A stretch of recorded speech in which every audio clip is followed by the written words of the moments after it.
Maverick News presents The Rick Walker Show. Defrag your mind.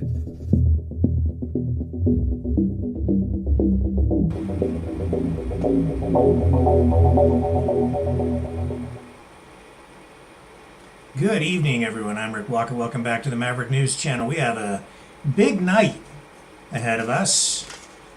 All kinds of things to talk about, from the ongoing debate surrounding the Canadian government's, the Trudeau government's new budget, which has yet to be approved, to spiking gas prices in many places across the country, especially in Ontario, where they're about to hit a new high as early as tomorrow, according to gas industry experts.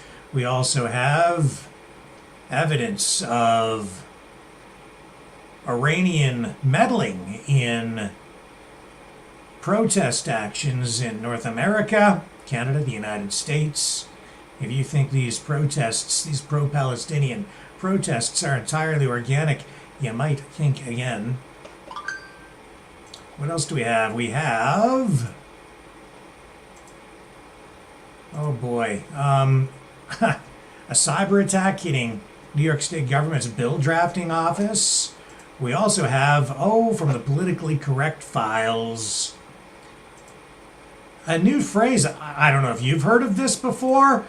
I'd never heard of it until I saw this news story that surfaced. Abrosexual. Abrosexual. It's a whole new thing to me. Seems like it's something fairly new across the board. We'll talk about that as well. And it appears we may have another death by suicide by self-immolation, someone setting themselves on fire. We're looking to get confirmation on the information, but I will share with you what I know up to this point about that. And while this is something we would normally not report on at all, it is a story that tonight I think needs to be told, even in short form, because I think it is in the public interest to do so. We'll dig into all of it and more when we come back on the other side of this.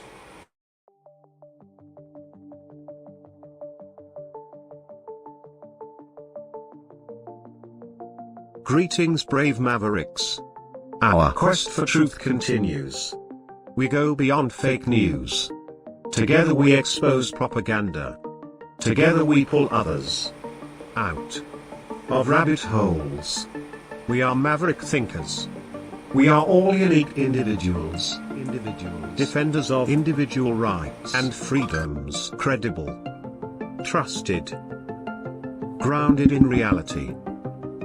Maverick News. Maverick News. Check. Defending free speech. Free speech. Donate at freedomreporters.com. Do it now. Tomorrow may be too late. Maverick News. The world is watching.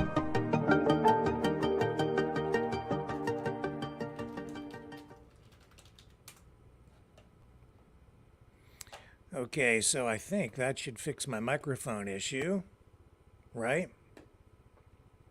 Yep. Check. Microphone working correctly? I believe so, probably. Let me know in the chat. Thumbs up. That's good. Good news. So, for those of you who maybe didn't quite get it, I'll just very briefly recap the headlines. Canadian budget, the Trudeau Liberal budget. We're going to talk about that. Ongoing debate in the House of Commons and elsewhere. Spiking gas prices. About to hit a new high, especially in Ontario. Report of someone who may have set themselves on fire. We're trying to get information on that to confirm it from the authorities. Oh, that gold heist. Remember that? Out of Toronto. I think we've got information on that for you tonight. 9 arrests being made in that $20 million gold heist out of Toronto Pearson International Airport. I'm telling you other things that I didn't tell you before. Also, these protests, these pro-Palestine protests, not as organic as they may appear to be. We now have actual evidence that these protests in Canada and the United States and really around the world are being manipulated, promoted even by the Iranian government.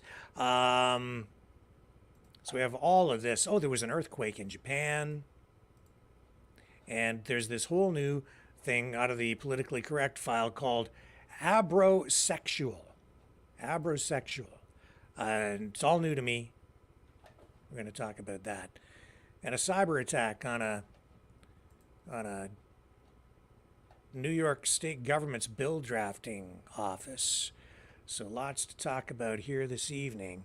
Also, stay tuned because later on in the broadcast we have Wafa Khan of Khan Segal Law, who will join us live here on the program to answer questions, legal questions on specifically things like immigration law, family law, and real estate law. It's, I think, timely given that I've been talking about people wanting to move to places like Costa Rica to escape Justin Trudeau's tyranny. And also, what did I talk about last night in a sidebar video that I will rerun again here for you tonight as well? Chris Sky says he's leaving the country, possibly forever. We'll tell you why later on in the broadcast. In fact, we might even try to get a hold of him. He's pretty strong language coming from Chris Sky. It's if I spoke like he spoke, I don't think people would speak to me again ever, to be honest. And I probably wouldn't blame them, but his approach isn't a little different than mine. So we've got all that coming up. Very interesting story with this Chris Sky thing. Pretty weird.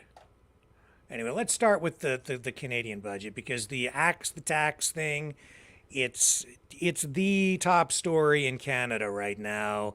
We have everybody worried about the carbon tax. The budget's just come down. It's being debated. It still has to go through the approval process in the House of Commons. And people are jacked up about it, man, because the cost of living is out of control. That's why you have people protesting, and you even have liberals don't even like this budget, and the money printing and the high rates of taxation and this carbon tax issue specifically. And I know that there was some hope that there would be a First Minister's emergency meeting this week with Justin Trudeau sitting at the table to answer questions about his ideological marriage to the carbon tax idea. But it hasn't happened. I'm not surprised. Let's go to the House of Commons and take in this exchange today on the budget issue, the carbon tax issue, the cost of living issue between the Prime Minister, Justin Trudeau, and the leader of the official opposition, Pierre Poilievre, Conservative Party of Canada. Questions orales. L'honorable chef de l'opposition. The Honourable Leader of the Opposition. Qui va? Who will pay? Who will pay for this $50 billion orgy in new inflationary spending? It's not going to be those who are able to hide their wealth, nor the billionaires who invite the Prime Minister to private islands. They'll hide their money. Who will pay? The same person as always. You will pay. You who are losing your homes because of the rising interest rates. You, the ones who are paying too much taxes, who can't feed your kids. Why pay for him?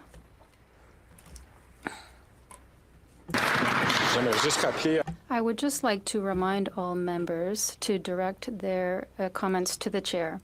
The Right Honourable Prime Minister. Mr. Speaker, the Canadian economy cannot succeed if young Canadians cannot succeed. We have an economy that needs to do more to ensure that young people can have a strong future, a house, and it's the dreams of the middle class that the previous generations had. That's why we put together a budget that offers a fair chance to all the generations to succeed. And yes, we're asking the wealthiest to contribute a bit more, while the Leader of the Opposition is preaching austerity. He's defending the wealthiest, and we will be there for the middle class. The Honourable Leader of the Opposition. Mr. Speaker, it's the 9th deficit, 9 years of this Prime Minister. He is not worth the cost, as always. Canada is not a fair country for young generations after 9 years of his government, which doubled the cost of housing, doubled rents, doubled the national debt. Why wait for a different result with the same old approach? The Right Honourable Prime Minister. Mr. Speaker, instead of picking austerity like the former Conservative government did and like the Conservative Party currently is preaching, we chose to invest, and we're continuing to choose to invest in young families to be able to buy a home, in seniors, in young people, students. So we're investing in the jobs of the future. We're investing in new technologies. This is a choice that we're making to invest in Canadians, because that's how you build a stronger economy. The Conservatives can continue to encourage cuts and austerity. We will continue to invest for the betterment of Canadians. The Honourable Leader of the Opposition. Who pays? Who pays for this latest $50 billion orgy of spending by this costly Prime Minister? We know who won't pay. It won't be those with trust funds that protect their millions of inheritance like the Prime Minister, nor the billionaires that invite him to their private Caribbean islands. They'll hide their money. You know who will pay? You will pay. You, the welder or waitress who can't pay your mortgage because he's inflated the mortgage rates. You will pay because he carbon taxed your food and now you can't feed your kids. Why should you pay for him?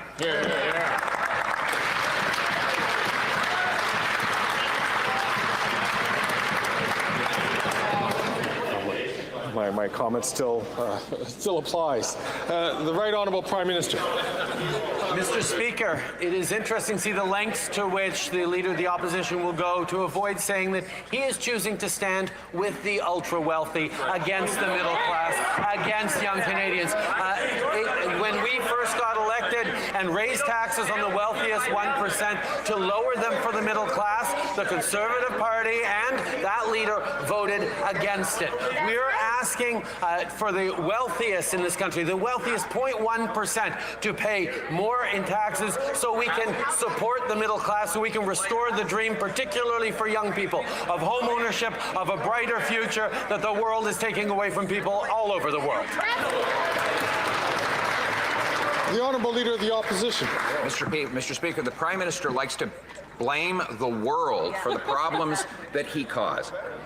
He doubled the debt, doubled the rent, doubled mortgage payments, doubled the needed down payment, and now he's doubling down on the same costly mistakes that have made life unaffordable for Canadians.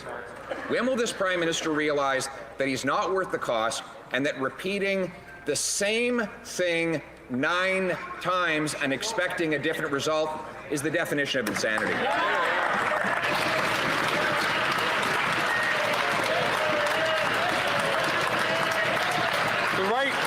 The Right Honourable Prime Minister.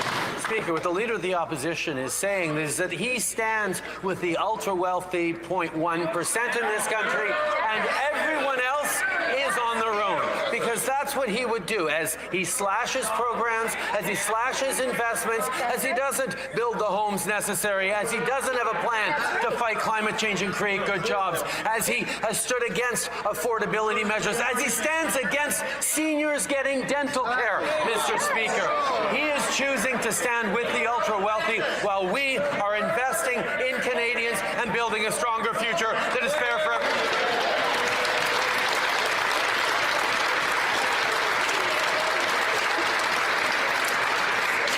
The Honourable Leader of the Opposition. Mr. Speaker, he is the ultra-wealthy. He hid his family fortune in a tax-sheltered trust fund so he wouldn't have to pay the same tax as everyone else. He vacations with the ultra-wealthy on their private islands in tax-preferred locations where they can hide their money and avoid paying their fair share here in Canada. And now he's paying off the ultra-wealthy by spending $54 billion on debt interest, more than on health care. Why give more money to the ultra-wealthy bankers and bondholders instead of the nurses and doctors? The Right Honourable Prime Minister. Speaker, this is a budget that invests in fairness for every generation by asking the ultra-wealthy to pay a little more. And, Mr. Speaker, the Conservative Party is choosing to stand with the status quo, stand with the ultra-wealthy, instead of saying, yes, we need to invest in young people. We need to build more houses. We need to support seniors with dental care. We need to create more spaces in childcare. We need to deliver hundreds of dollars a month tax-free in a disability benefit. These are the things we will be doing. Those are the things that they stand against.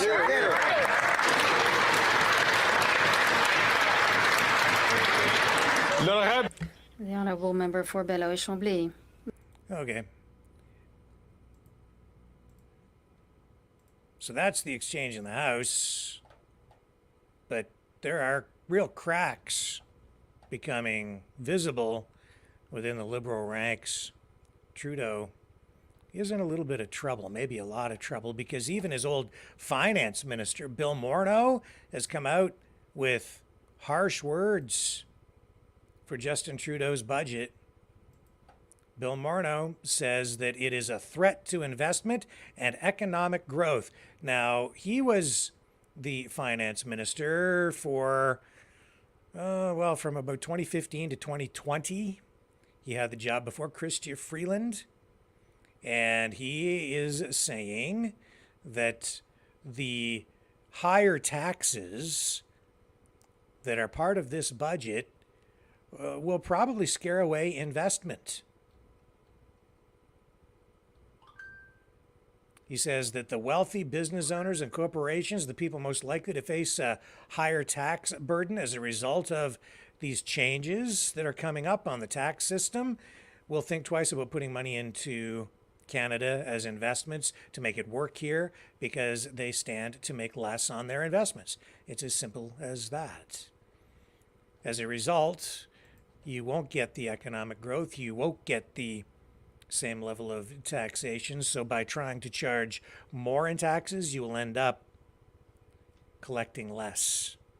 And the people will suffer because there will be a decline in productivity, a decline in production overall output, and a rise in unemployment.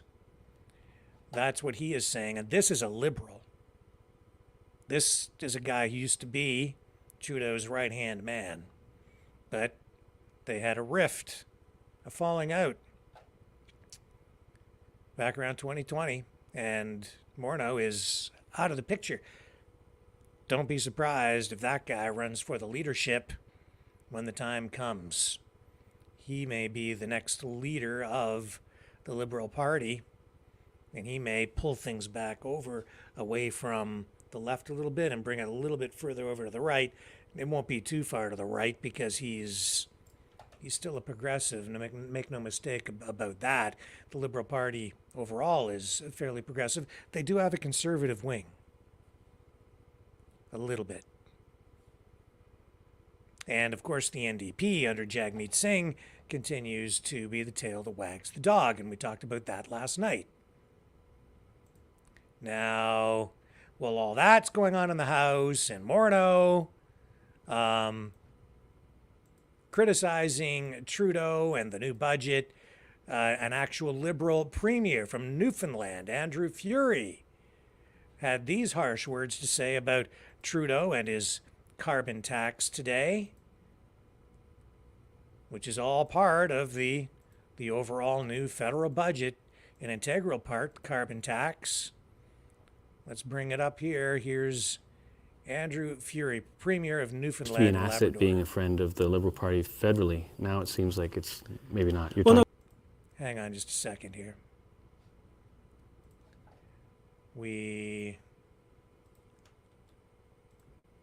There we go. I'm going to bring this back. This is a CBC clip, by the way, just to give them credit for it.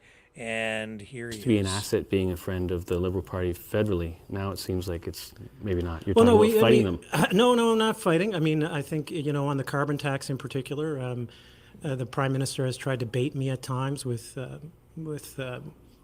certain ad hominems and name calling almost. But look, we have a very different opinion on the carbon tax. It's not right for the people of the province right now, given the inflationary pressures, given the indirect costs and induced costs that trickles down to people's tables. We hear that. We understand that. I wish the Prime Minister would understand that. He's being very sclerotic in his approach on this ideologic marriage that he has to this principle. That's not to say that we don't believe in fighting climate change. We certainly do, but this policy is wrong for the people of the province right now.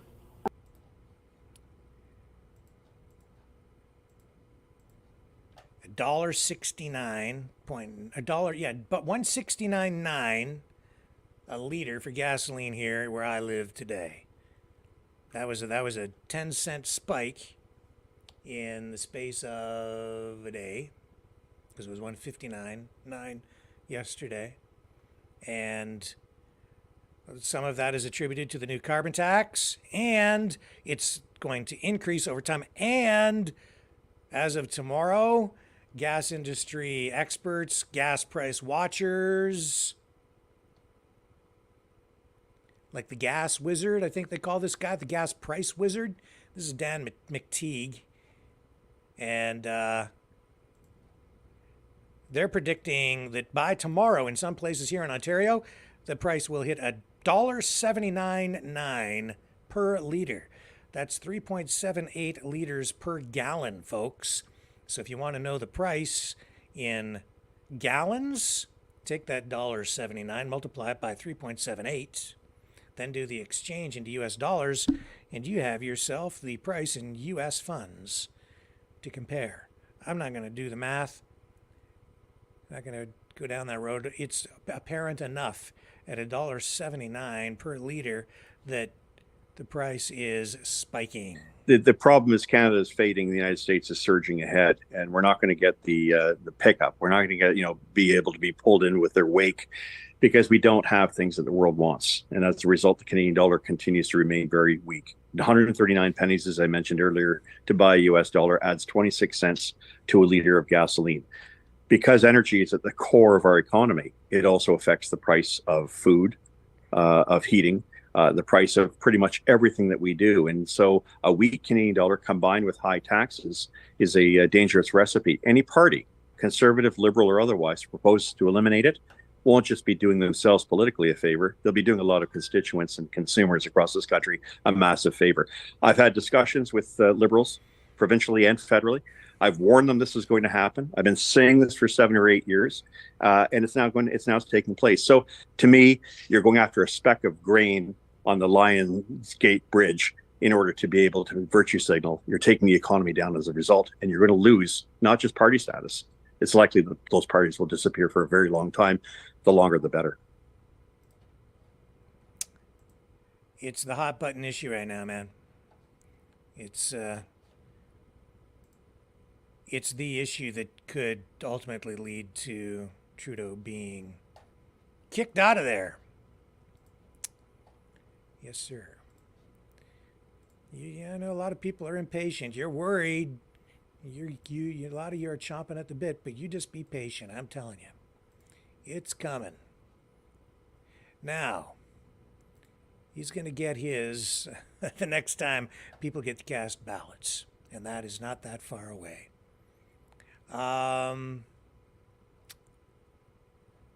Let's move on to some other news here of the night, okay?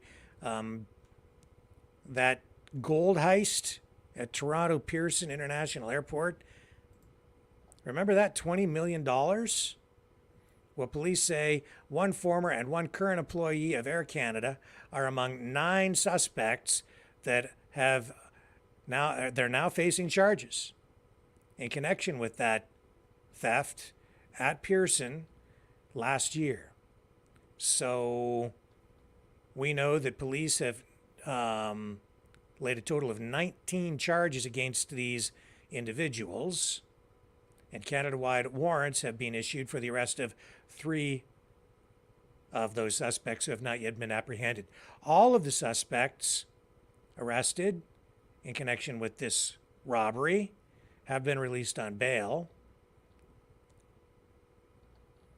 And you may recall that we were looking at some 6,600 gold bars, which were stolen from Air Canada's cargo facility.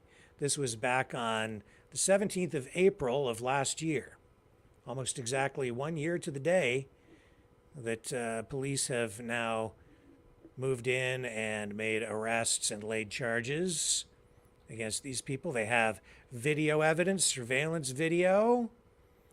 The gold, along with about $2.5 million in foreign currency, had been shipped to Toronto.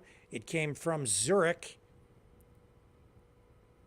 in an Air Canada plane and was offloaded to an Air Canada cargo facility. And then police say that the suspect came into possession of the stolen gold and the banknotes after presenting Air Canada personnel with an airway bill that was fraudulent. So this is a developing story, but it's a major move forward. A lot of people wondered if there would ever be arrests made or any progress made on it because so much time had gone by. But there were pure gold bracelets worth an estimated $89,000 as well. And it looks like some of this stuff has been recovered as well. So it was a huge story at the time. It's a huge story again now, and it's still developing. And now we'll have the court cases to follow, where I'm sure we will learn more about what happened and how this was done over time as the evidence actually comes out. It will take time to get all of the details, though. Again, patience is a virtue. Now, I have to say that I'm going to tell you about a story that I'm very uncomfortable reporting on because in my experience and with my background, my training in journalism, I was always taught and adhered to the idea that you do not report on suicides because it can encourage or spark copycat behavior. However, I can tell you that we have received reports of a self-immolation. This taking place at Red Deer Polytechnic out in Alberta, not far from Edmonton, in the town of Red Deer. So far, no reports on this in any mainstream media. No official confirmation of this from police. However, they have confirmed that there was a fire on April 14th. So we're going back now 3 days ago. And this happened in front of the sign for this educational institution in Red Deer, Alberta. The area has been blocked off. I believe even tonight is still a secured area as part of this investigation. At least it was still secured a number of hours ago when I last was able to check. I do have a request for information in to the RCMP out in Red Deer, Alberta. And the reason I bring this up is because of what happened with that Air Force officer. And I even hesitate to mention that person's name here. I'm going to try to avoid doing that. Because even though that person set himself on fire as part of a protest and is being portrayed in the media, especially by people on the left side of the political spectrum, as some sort of a hero to Palestine, I do not share that perspective at all. Quite the opposite, frankly. And so I am injecting some editorial opinion into this report here tonight. Because as far as I'm concerned, the death of that gentleman who was the Air Force officer was a perversion. And his death was in no way a heroic act. It was an act of mental illness, radicalization, indoctrination. He was a victim of propaganda, and his death was exploited for political and military purposes by an uncaring, radical, terroristic group, by groups like Hamas. And it's beyond sad, it's beyond tragic. And while they yell, "Say his name," I refuse tonight. I will not say his name.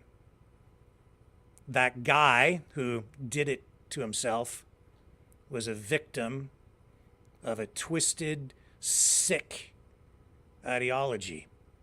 I do not know what the circumstances are surrounding this incident out in Red Deer. I do know that it's been swept under the carpet, whatever it is, or at least it appears to be the case. There has been some rumblings of it online. We do have students out there speaking about it. The college has said nothing about this. They've released no information. Police also have released no information on this. I just went to their website again. No media release at all on this incident. I have filed a request for information with them because I believe it is in the public interest to do so. Because this is an example of a possible copycat, and I do not know if that is the case, but if it is, I think the public especially needs to know.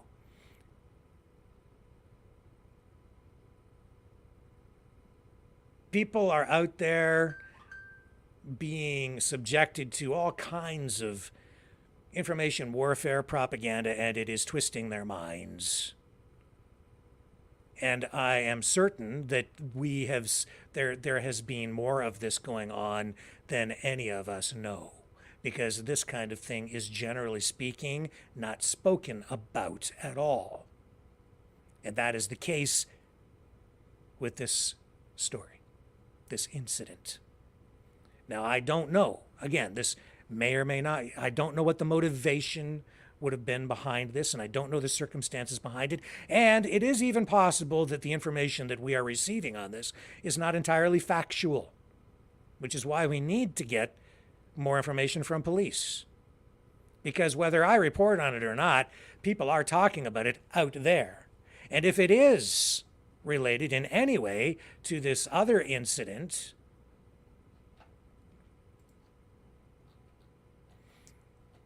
which happened back in February in the United States outside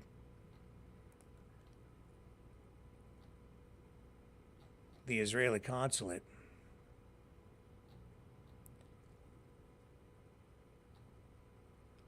then, it really needs to be talked about. Because it's putting people at risk. Setting yourself on fire as a form of protest is not an entirely new thing, to be sure. But this is a guy who, on February 25th, sets himself on fire outside the gate of the Embassy of Israel in Washington. And I have to tell you, it was almost like the sick, twisted, radicalized left-wingers and fascistic sick people out there were waiting for it. And I watched online media influencers latch onto it, exploit it for clicks, portray him as a hero, because they honestly, they don't care about him. They used him.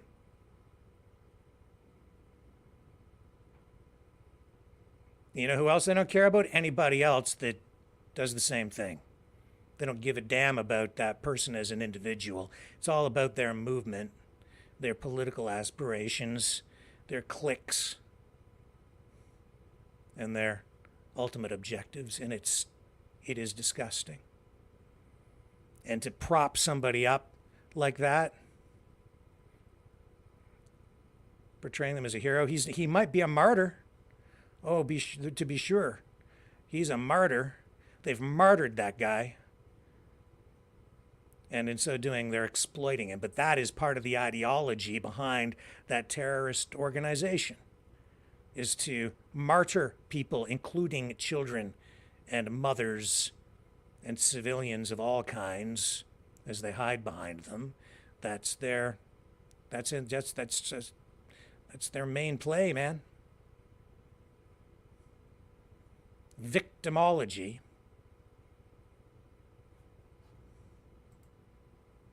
And I hope that what we're dealing with out in Red Deer is not related to any of this. But it brought it straight back top of mind for me. I remembered that incident back in February because I watched it. And once you see something like that, it is forever seared into your mind. They want people to say his name. I will not. Because it glorifies death. Not me. What a waste. A disgusting, disgusting waste of human life. No need for it. In fact, I'll suggest to you right now that a lot of you out there probably don't even know the name of the person I'm talking about who set himself on fire outside the Israeli embassy in Washington, D.C. on February 25th. Do you remember his name? Honestly? Do you think a year from now anybody will remember? How much of a difference did it really make?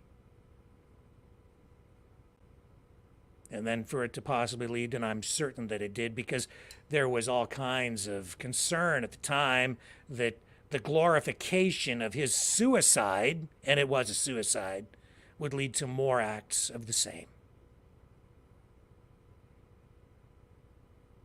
That's why we need to talk about this. I don't want to lose any more young people to a senseless act of self-condemnation, self-harm.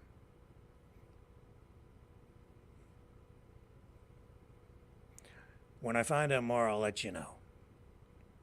If I'm able to find out more, if any of us are able to find out any more, because normally, you see, we just don't report on suicides.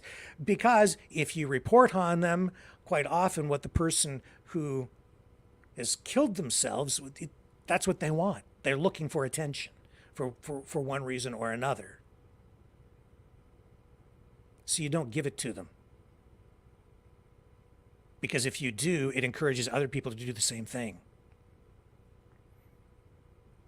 So that's about as far as I'm going to go with, even talking about this.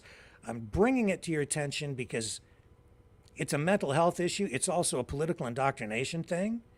And it's sick and it's twisted and it's got to stop.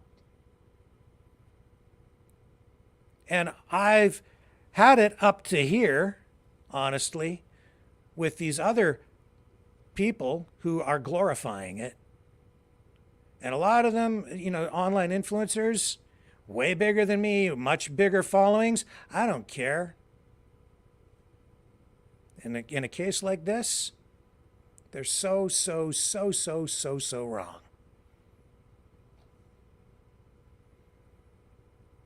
It's a perversion.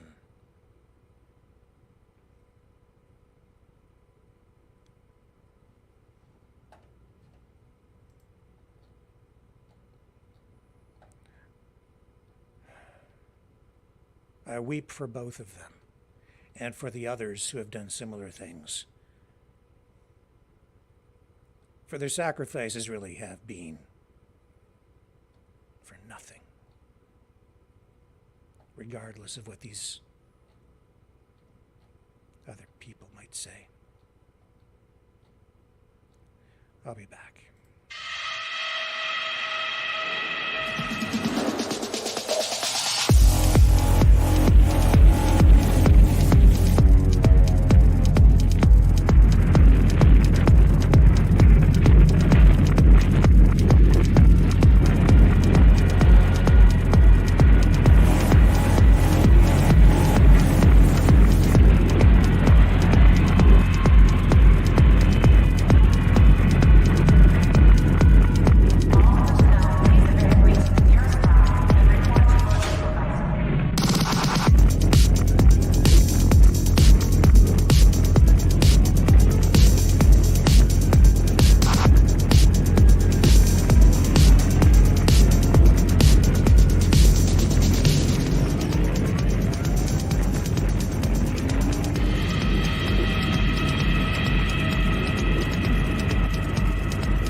Maverick News. The world is watching.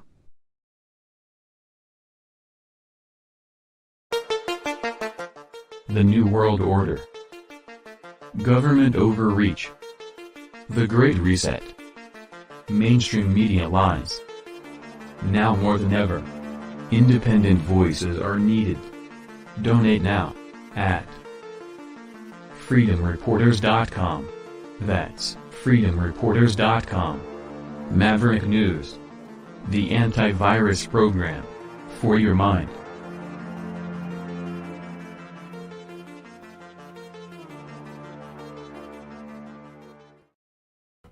Okay, so still in that vein of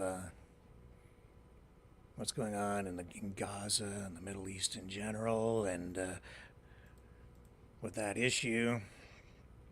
Here on the home front, we're seeing ongoing protests, especially since around the 15th, things really seem to get ramped up. There's a reason for that. And then we saw even yesterday pro-Palestinian protesters out in large numbers blocking railroad tracks in the Toronto area and coming right up against police, and things got pretty tense there for a bit.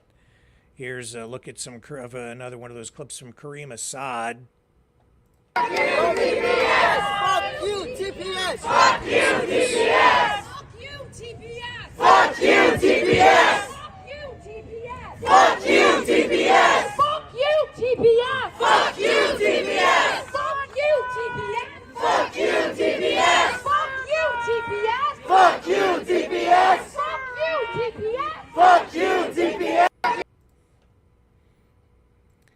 So basically, I would say that they don't seem to like police very much. Did you get that? Yeah.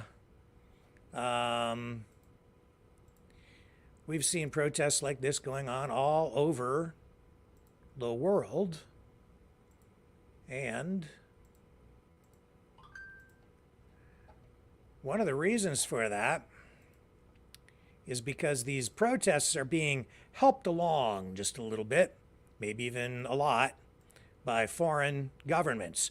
We're coming through this whole foreign interference inquiry here in Canada, and a lot of attention, almost all of it, focused on China and Russia. But there are other countries who are engaged in trying to influence political activities, exert political influence within Canada and the United States. One of those countries is Iran, which is, of course, doing its best to kind of back up Hamas, which is one of its proxies, pushed up against Israel. Make no mistake of that. And so why am I bringing this up? Well, you know, back around, like I said, things were really ramping up on the protest front around the 15th. And the reason is there was a whole campaign worldwide to get people out into the streets as part of a worldwide campaign for pro-Palestinian uprisings. And it goes beyond just a regular protest. This stuff is not organic, is what I'm telling you. Here's a promotional video that was produced to get people out onto the streets on April 15th. On April 15th, people across 4 continents will launch an economic blockade in solidarity with Palestine. Through this coordinated mobilization, we will jam up trade choke points and disrupt the global economy. 30 cities and counting have joined the effort. This comes as Yemen is bombed to secure global trade routes and billions of dollars continue to fund the occupation. The time has come to open up new fronts against the Zionist war machine. It's time for collective risk. The global movement for Palestine has been gaining unprecedented momentum. What is happening in Gaza is unbearable. And we know that symbolic actions are not enough. We must escalate. As Palestinians face one brutal atrocity after another, we've watched them respond with collective resilience and fortitude. They inspire us to action. Their pain is our rage. For this, we are organizing and coordinating, and on April 15th, we will disrupt global logistical hubs and will clog flows of capital worldwide. In Melbourne, Australia, Taipei, Taiwan, Genoa, Italy, Catalonia, Spain, Miami, Oakland, London, Athens, Greece, Detroit, Seattle, Montreal, and in dozens of other cities across the world, we will identify and blockade major choke points in the economy. We will focus on points of production and circulation with the aim of causing maximum economic impact. If one city faces police repression, other cities will extend or expand blockades in solidarity. We will not talk to the police. Solidarity is affinity, and we have each other's backs. For 75 years, Israel has operated with impunity, but the Zionist project must end now. Go to a15action.com for more information on how to plug in.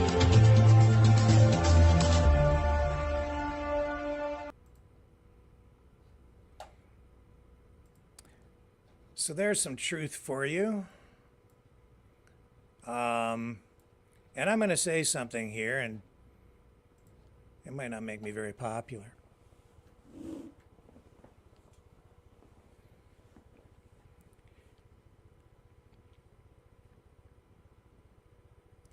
Do you know what the real plan was behind these Axe the Tax freedom protests at border points across Canada?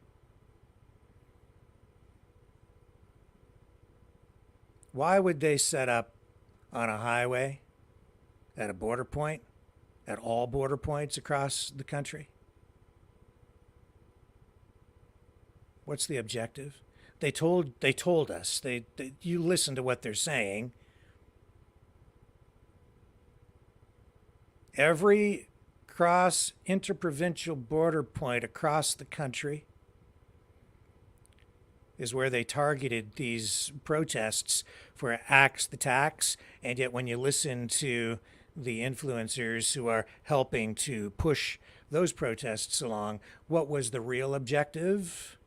We know that the original plan, and I can get you the video to show you of them saying what the plan was to protest at first by waving flags and so on, which they don't like because they wanted to burn the flags, the Canadian flags, which I ran a clip of them talking about that because they don't like the country at all. They don't believe in Canada at all. So they want to burn the flag. And then if they didn't get what they wanted, then they were going to block the highways and shut down interprovincial travel and trade. And when was this happening? At exactly the same time as that.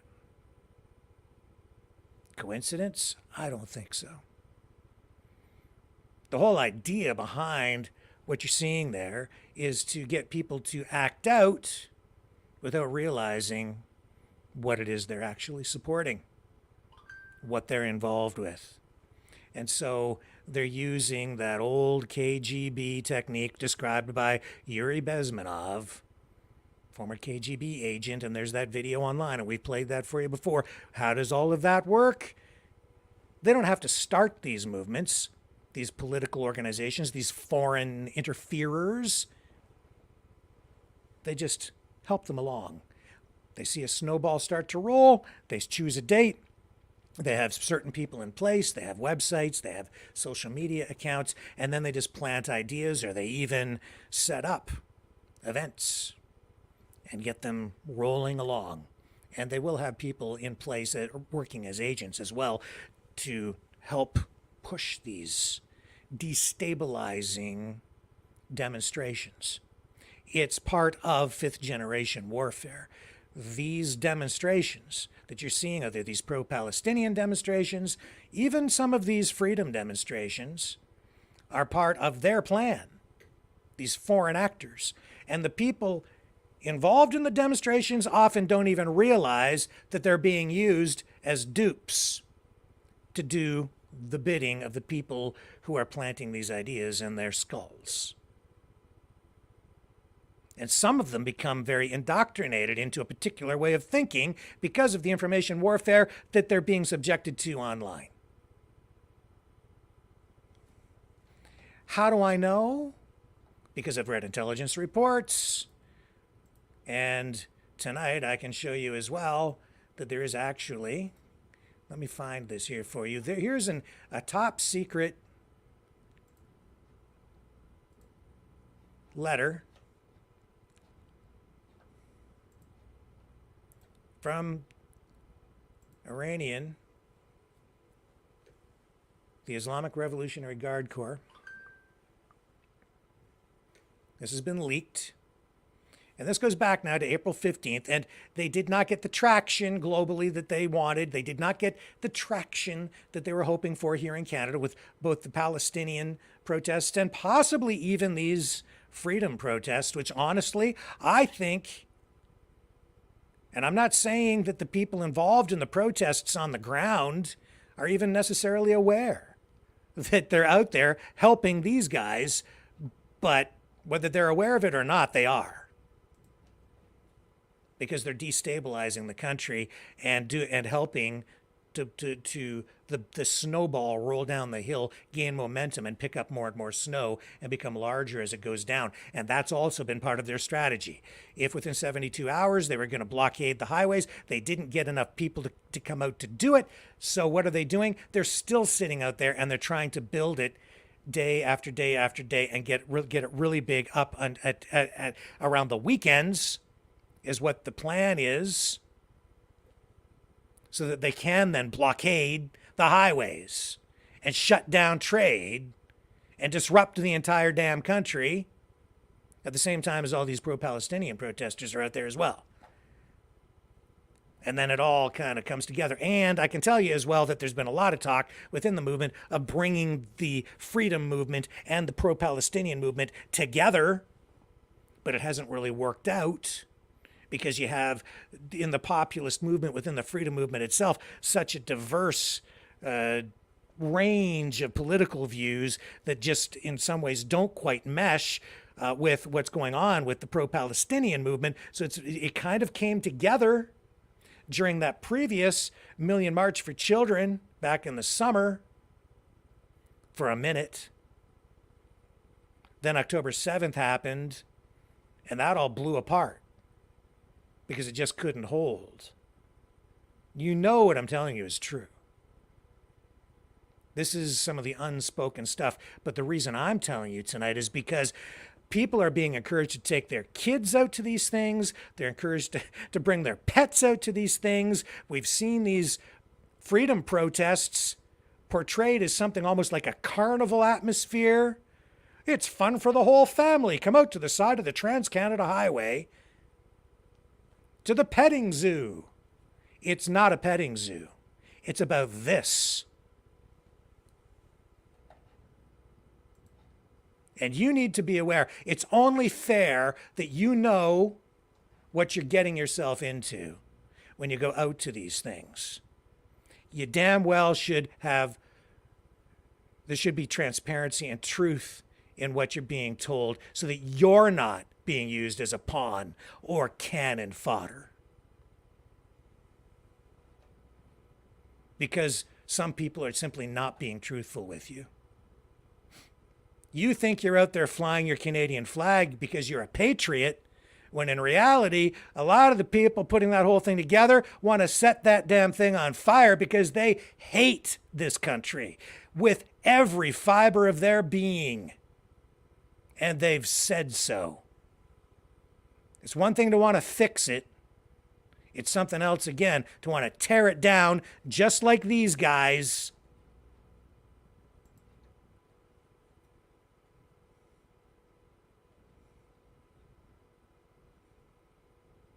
That's the damn truth.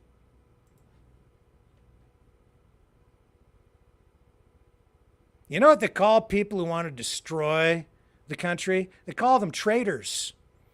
I see a lot of people running around out there with their flags that they really want to set on fire, calling Trudeau the treasonous one. And yet what do they want to do? Worse.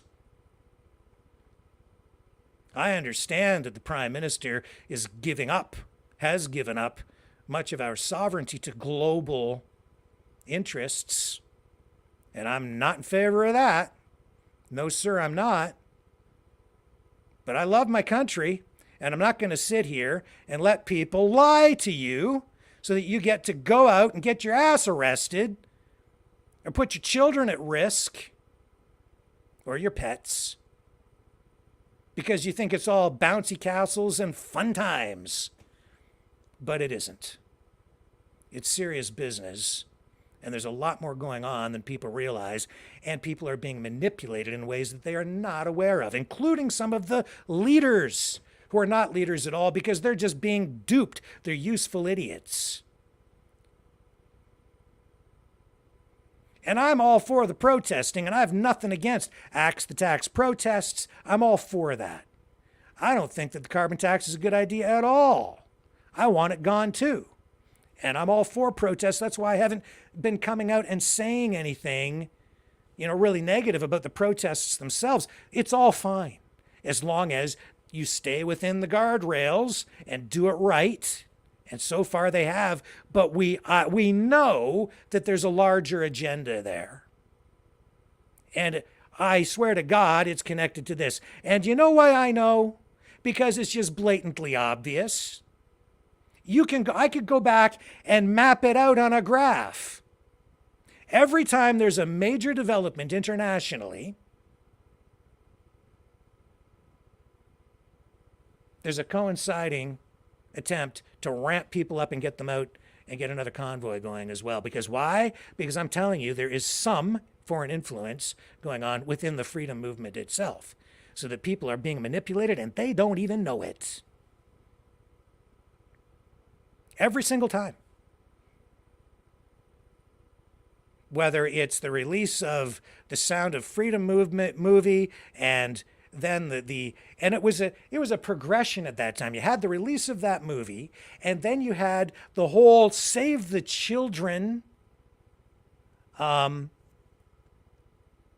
protest organized at the same time, and that ramped right up. You got that million March for Children thing that happened.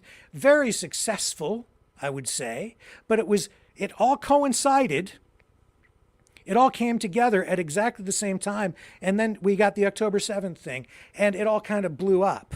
And we had and then the true nature of the core group of people behind that, the violent aspect of that, it was all exposed, wasn't it? Well, why do you think they're thinking like that? It's because they're being manipulated.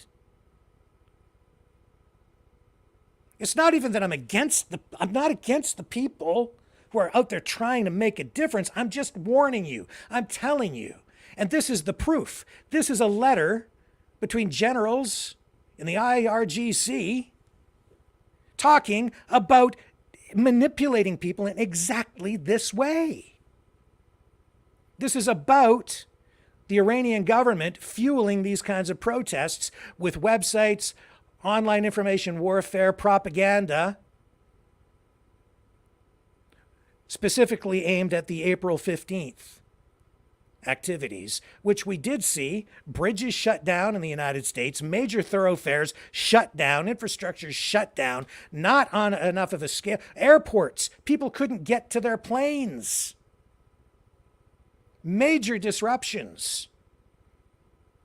That affects the economy. It affects people and their ability to function day to day. It just completely disrupts and destabilizes society. They're really using CIA tactics against the United States, against Canada, against the West. They're just doing to us what we've kind of done to them with our lettered agencies in other countries. It's the beginning of something what is referred to as a color revolution.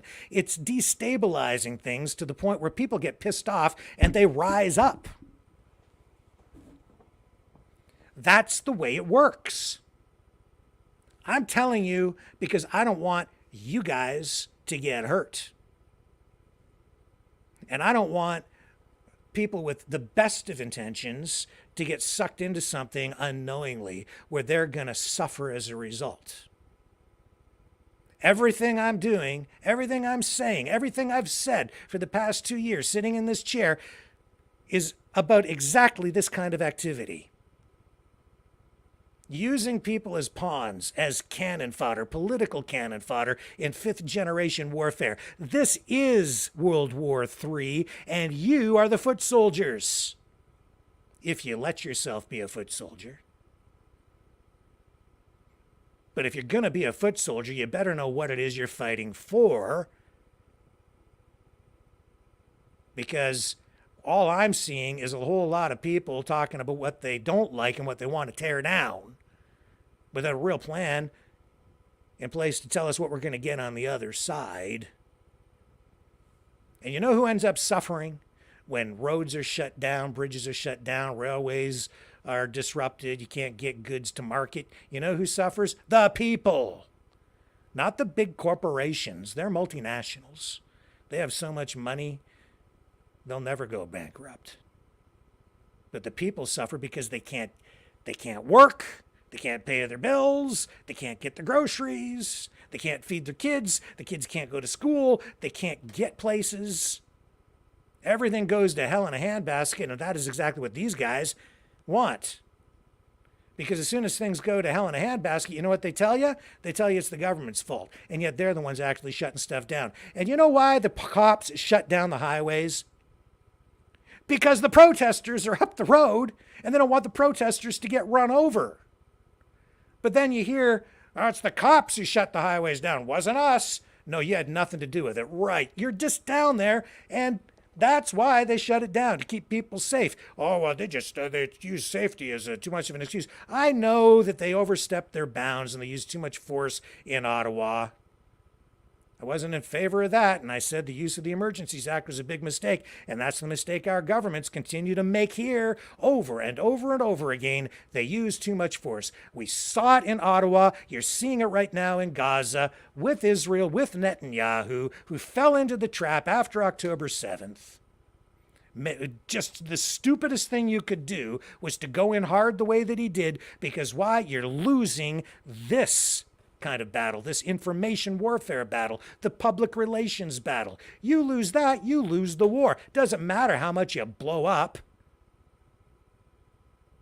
You're not going to win any kinetic war. It's not going to matter if you don't have the support of the people, not just within your own country, but worldwide as well. You've got to do it right. You've got to do it ethically. You've got to do it in a way that portrays you as being in a place on the moral high ground. And you need to have the moral high ground. Not just have it, but also be seen to have it. Trudeau doesn't, because he didn't get it either. So he went straight for the authoritarian hammer. And look at the state of the country today as a result. Now, he's portrayed as the authoritarian, which is true. But these other authoritarians are manipulating people behind the scenes and using people, exploiting people, and putting people in harm's way. It's wrong. I'm just warning you. I'm just informing you. I'm telling you. And this letter, this top secret letter from the Iranian government, talking about exactly what I'm telling you about here tonight, confirms what I'm saying. This is the truth. They ramp up the protests. I'll tell you what, the other thing they do, they funnel money in. All these lettered agencies from all these countries do that kind of thing. They see a protest, they see the organization that's coming up behind it and organizing it, and they will pump money into it through, it's dark money that comes in through different donation channels and things like that, so that it doesn't look like there's foreign money coming in, but there is. Happens all over the world. Happens here, happens in the US, happens in Russia, happens in Iran, happens in all over the place. In Israel, it happens. You think all those protesters out on the street calling for Netanyahu's resignation are all out there just organically, that came up with the idea on their own? No, that stuff has to be organized. And they have to get people out, and how do they do that? With social media. They're using social media in the most sophisticated ways ever. This is very sophisticated warfare. Proof is right in front of you. I'm just pointing to it. I'm showing it to you. So just be aware of what you're getting into. Now, that doesn't mean that people shouldn't protest. Yeah, go ahead and protest. Just make sure that you've got this in the back of your mind all the time, so that you know, that you're aware that you may be just, you might be undergoing a little bit of manipulation. And the people around you, same thing. And it's high time people started asking the question that I've been asking all along. What are you fighting for? What do you offer? What is it that you're going to give us on the other side? What's your plan? Well, the only plan that I hear from people honestly, who want to go out and get crazy, is they just want to go out and get crazy and tear it all down. Hold them accountable. Yeah, okay, after you've done that and the government's gone, what are we going to get then? Well, I'll tell you what's going to happen. There are people waiting in the wings, in the shadows. People you probably haven't even heard of. And if at some point the crazy people, and they are crazy, are successful and they tear everything down, those people will emerge from the shadows and they'll assume power. And they'll give you something new. And I'll tell you what it won't be. It sure as hell won't be democracy. And if they tell you it's democracy, it'll be a farce. It'll be a facade. You're going to lose your democracy if those guys get a hold of everything. Now, you want to fix things, I'm there with you. But you want to tear it all down and burn it, including you take your damn hands off my flag. You get your dirty, grubby, unpatriotic, treasonous, traitorous hands, you keep them off my flag. You hear me? Keep your hands off my flag. It's not yours. Sick of you people. To death. You're so sick that you propagandize people to death. You get them to do it to themselves. So tired of you. You fake Canadians. How dare you? How dare you?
Maverick News.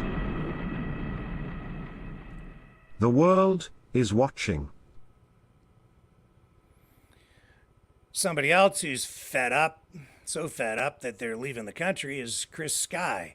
Now, I don't agree with a lot of what Chris Sky has to say, and I'm honestly shocked at some of the language that he's been using over the last couple of days. Made a little video last night because after I signed off, I became aware that he's leaving the country, or says he's about to leave the country and shut down all of his social media. So I'm going to share that video with you now.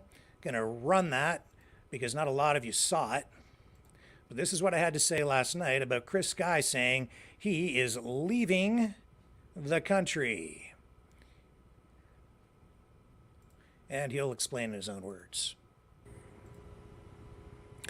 Chris Sky is leaving Canada. Not everybody is unhappy about it. Some of his political opponents, online adversaries, they're celebrating. Here's a post from Dean Blundell. Not sad to see Chris Sky saying that he's leaving the country. Why is Chris Sky leaving the country? Well, it's all about politics. Attitude. Thought crimes, maybe? It depends on how you look at it. Let's take a look at what Chris Sky has to say about this himself. Here's his post on Telegram. Oh, I have to bring up the tab for you here. Chris Sky on Telegram. right here. Here's his post saying he's leaving Canada. Chris Sky. Announcement: soon I will be closing all my social media and I will be leaving Canada indefinitely. Canadians have failed. The country is finished and it's time to look after my own interests. Chris Sky. And here's Chris Sky in his own words. So, why am I leaving Canada? It's very simple, ladies and gentlemen. We had our chance. We fought back after 4 years. We got our freedoms back. And then when it came to phase 3 of holding these people accountable, Canadians did what they normally do. They took the fucking easy way out, sat back down on their couch, put their heads back up their ass, and stopped paying attention and started pretending like everything was all right. And while they're sitting there pretending everything's all right, the government got away with every single evil thing they did, and not one of them paid any consequence. So now what are they doing? Now they just got more brazen. So now what are they going to do? They're going to do everything they did before, but now they're passing all these wonderful new laws to make sure that they can go after people like me before we can actually be effective. So why the fuck would I choose to stay here when, guess who the first person they're going to use the new house arrest law on? Guess who the first person they're going to use the new anti-Semitism law on? It won't be you. It won't be your family. It'll be me. But I'm supposed to stay here, and I'm supposed to be on the front lines, and I'm supposed to take the next round of bullshit after the last 4 years and 27 arrests and 80 charges. And what did you fucks do? You sat back down on your couch. And when I walk by, you give me a pat on the back. Thanks, guys. Thanks. No, it's time for me to look after myself. It's time for me to look after my family. So I'm going to get out of Canada. Why? Because the next 5 years in Canada is going to look like this. Every single year, it's going to get far more expensive for you to live. Every single year, you're going to have far less freedoms. Every single year, your government is going to restrict more and more of your activity and mobility.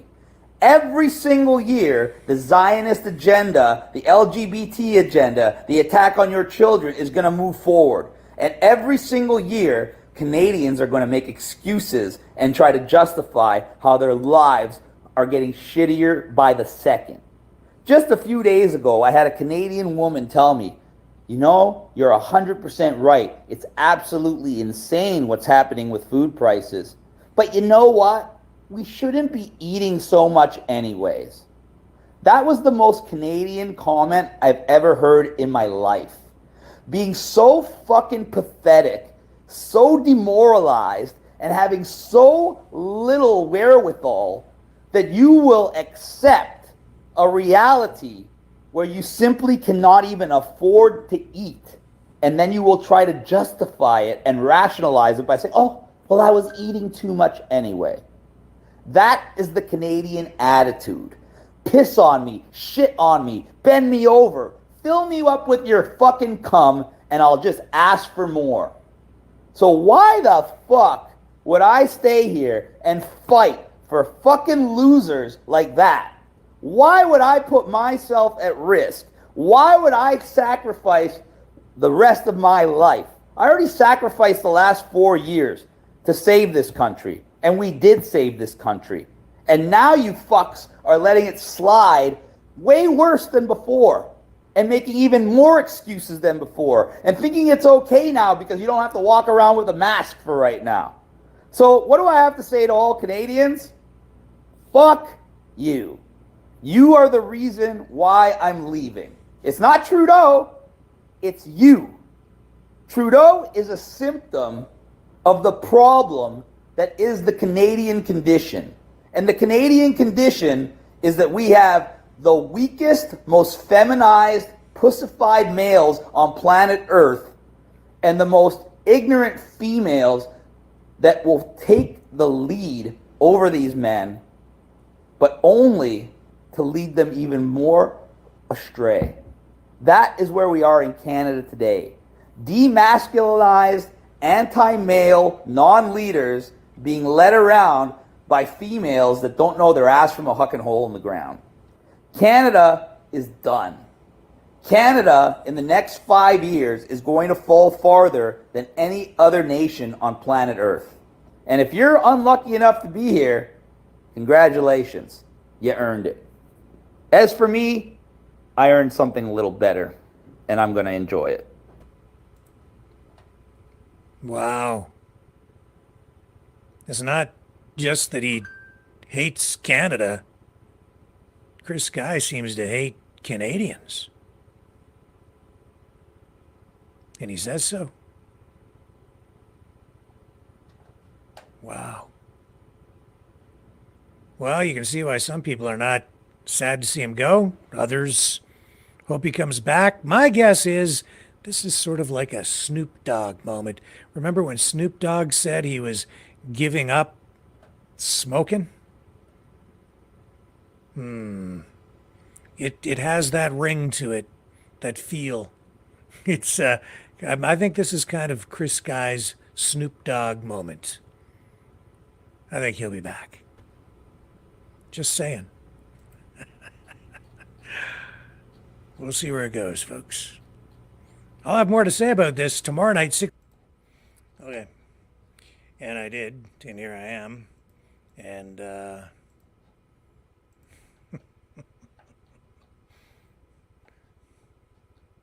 well, he got me, didn't he? Got me to talk about it. So I guess it worked.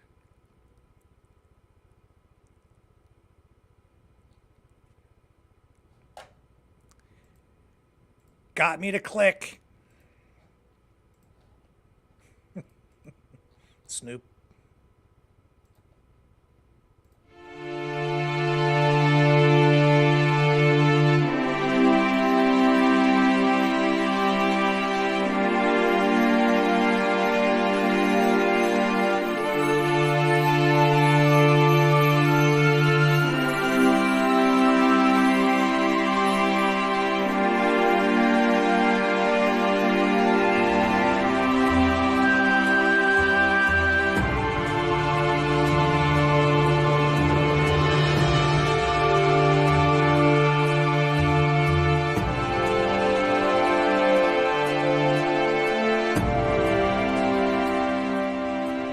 Maverick News.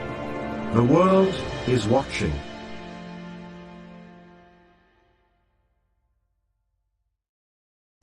Okay, I'm back, and I'm not going anywhere. I'm staying right here in Canada. I'm not running away. I'm going to stay right here. I'm going to continue to fight for freedom. Yes, I am. And I'm not going to say F you to you. I'm going to say join me. And together, we'll fix this darn place. And it needs a lot of fixing, doesn't it? Yes, it does. And you're not going to fix it by running away. So I'm here for good. I'm not going anywhere. No, sir. In spite of all the problems. And, you know, the problems are very apparent in these protests. Some of them paid protesters, some of them the usual suspects.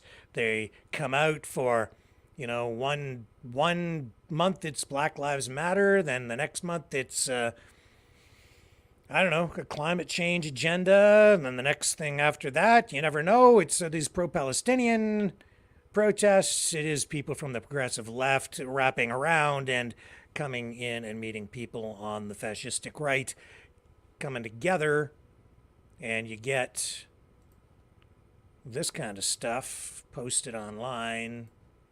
Update on our comrades arrested last night. Comrades. Isn't that interesting? Comrades. Where do you hear that language? And I've been told, oh no, we don't want a revolution. Yeah, you do.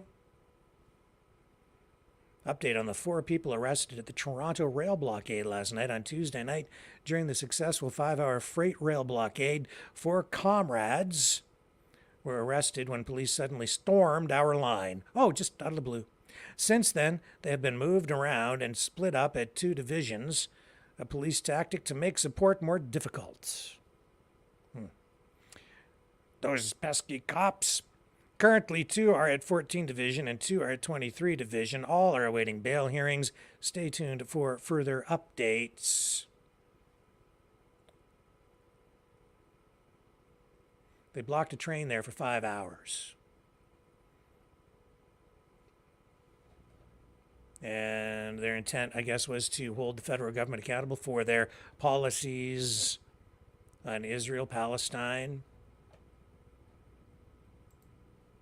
Obviously not happy with the government's support of Israel. But again, that's an organized thing, man. That's not just organic. You've seen these people in action before, and it's interesting how I see people within, what I would normally expect to be sort of conservative, pro-freedom movements wrapping around and supporting these pro-Palestinian Hamas protests. And I'm not justifying any mass casualties or deaths out there. Not at all, folks. I'm just saying that we're seeing some very strange affiliations and alliances formed. And it's largely because people don't really realize what's being done to them.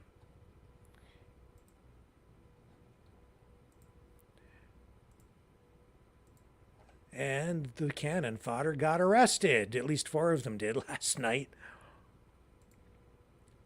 But that's okay, because they'll get them bailed out and they'll live to fight another day. Political correctness, man. It's rearing its head again. And I got to tell you, I can't keep up. And I don't mean, people can do whatever you want. You can call yourself whatever you want, I guess. But the thing that I'm running into here is I cannot keep up. There's a new phrase out there related to the whole sexual identity, political thing, LGBTQS plus whatever. There's a new one. At least it's new to me. Abrosexual. Had never heard of it before. But now suddenly, in this this news report that I came across, I'm like, this person says, I'm abrosexual. It took me 30 years to figure it out, to realize. Here it is here. I was like, what is this about? Abrosexual. This is Emma Flint. A story from Emma Flint. It says, when did you decide this? Is this even a label? I've never heard of it. I support you, obviously, but this doesn't sound real.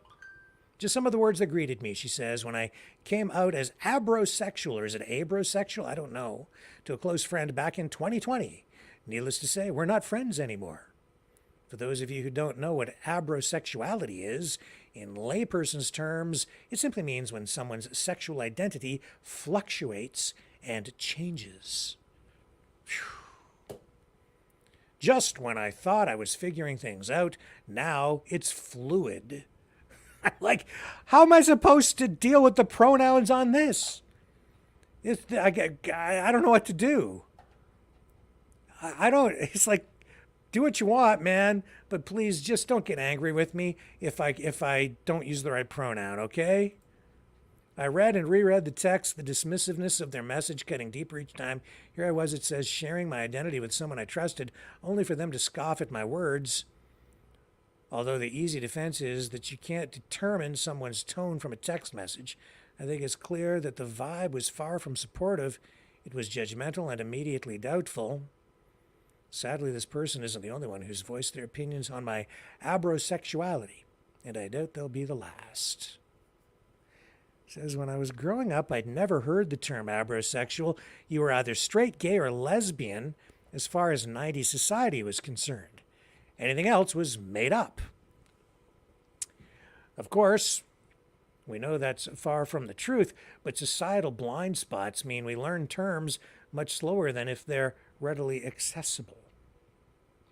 Are you getting the idea?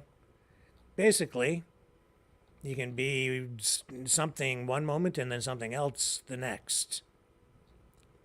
Never heard of this before.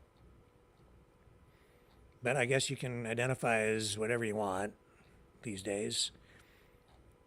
And why the heck not, right? Like reality itself doesn't even have to be real anymore. Reality can be a construct. I am a cup. I don't know, man. Like, I don't mean to make light of it or be disrespectful, but I don't get it. Maybe I'm just too old, too conservative, too set in my ways, for sure. Abrosexual. New word. Another new thing to try and figure out how to deal with that day to day.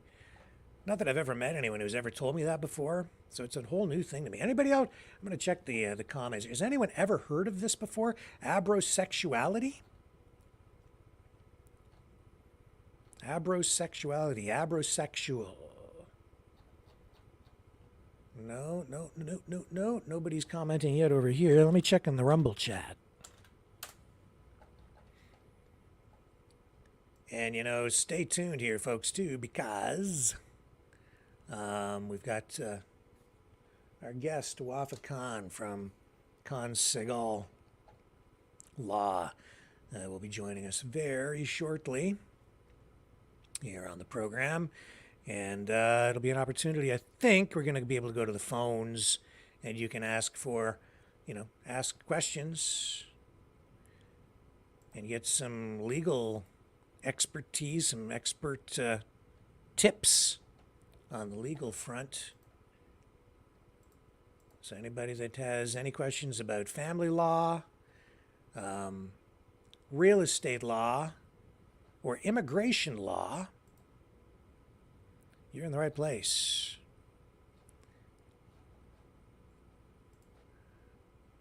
Johnny says it's a new word just made up. And Celtic Glow says, you crack me up, Rick. I think I'm an abrosexual. Yeah, yeah. Raising Wolves says, nope, never heard of it before. It's all new to me. It's all new to me. I've never heard of it. I get it. It's just like it's fluid sexuality. You can be, I don't know, you can be bisexual. You can be, I don't even know what all the things are. I don't even know what all the letters mean. I can't keep them all straight. I'm too old.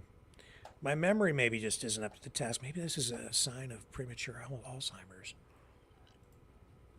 I hope not. And I like to think that I'm, open-minded about things. I think I am. I'm a pretty tolerant person. I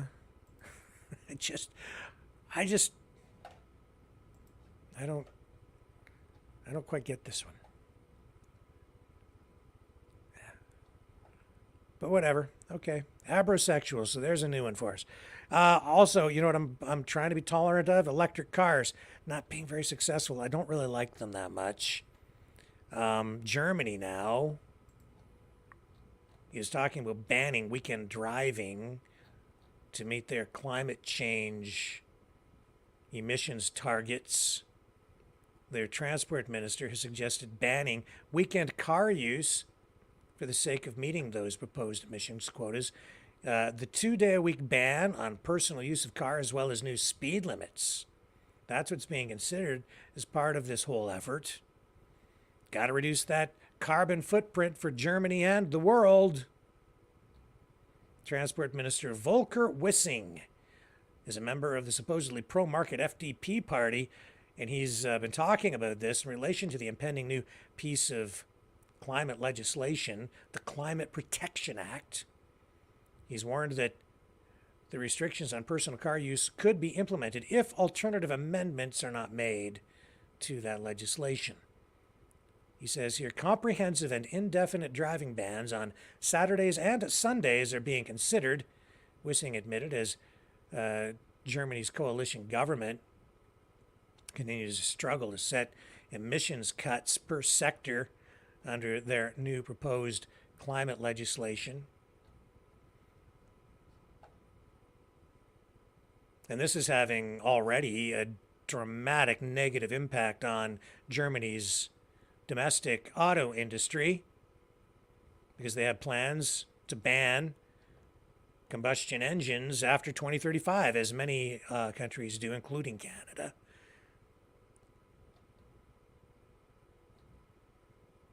And that's what they're talking about, man. You won't be able to drive your car on the weekends. Under the terms of the Climate Protection Act, the German economy will have to get 22 million metric tons of carbon emissions per year. That's what Wissing is saying as part of this legislation that he's proposing. And despite the country recently setting records on CO2 reductions and contributing just 2% of global CO2 emissions, Germany's Green Left coalition is pushing to go even further. Critics are accusing them of risking the country's industrial future with plans to transition the economy away from fossil fuels too quickly. And you're hearing now similar concerns expressed right here in Canada. You just heard them here on Maverick News, with even liberals, including his former finance minister and the Premier of Newfoundland, who's a liberal, Andrew Furey, coming out and saying the carbon tax, not the right thing at the right time. It's the wrong thing at the wrong time. People don't want it. Need a different strategy. Trudeau's not listening. Just ram that legislation, that taxation through. Ram it through. But they'll blame everything on climate change, including this earthquake that just hit southern Japan. Has a preliminary magnitude of 6.4. It hit southern Japan earlier today. The epicenter was the Bungo Channel, excuse me, which is a strait separating the Japanese islands of Kyushu and Shikoku. Some water pipes burst, but no major damage has been reported, according to local media. But it sure shook things up. Back in 2011, in March, the northeast coast of Japan was struck by a magnitude 9 earthquake. I remember that. It was the strongest in Japan on record, and as a result, you got a massive tsunami. Yeah, I remember that story vividly. The devastation. And as a result of that, you got, back then, the world's worst nuclear disaster since Chernobyl, which happened about a quarter of a century prior to that. I don't know how many of you remember that, but wow, that was devastating. It wasn't the earthquake so much, it was the tsunami that came afterward.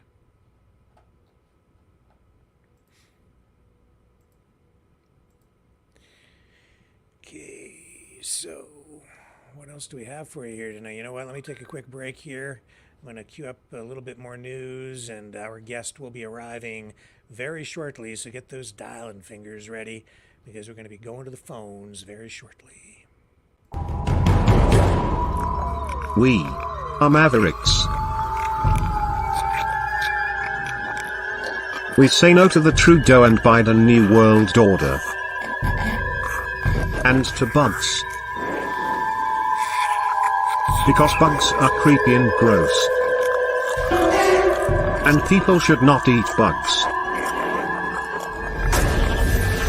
Maverick News. The world is watching. Hey, no! To bugs!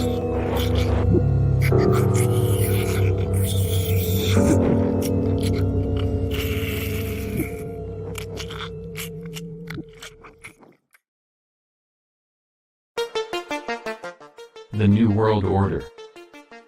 Government overreach. The Great Reset. Mainstream media lies. Now more than ever, independent voices are needed. Donate now at freedomreporters.com. That's freedomreporters.com. Maverick News. The antivirus program for your mind.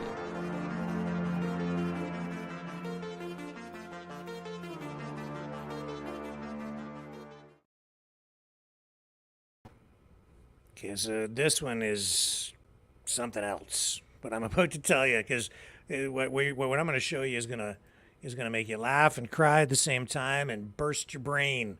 You know the company, right? That's involved in that Arrive Can or Arrive Scam Act. Well, this is something else. Members of Parliament enacted this extraordinary parliamentary power today. They summoned this Arrive Can contractor to appear before the House of Commons. And so this guy's name, Christian Firth. And it was all parties that decided to force this GC Strategies partner to appear in the House to answer questions. And he has admitted that RCMP conducted a search warrant at his home looking for evidence. And of course, the Arrive Can scandal involves a massive overpayment for the development of that Arrive Can app, which, by the way, I was encouraged to use when I arrived home from Costa Rica when I went through customs, but I did it the old-fashioned way with my passport, and I had to walk up to this new contraption, though. I'll tell you, it was a little weird. At least it was for me. Then you get your passport scanned. You do it yourself. It's a self-serve terminal, and then this camera scans your face.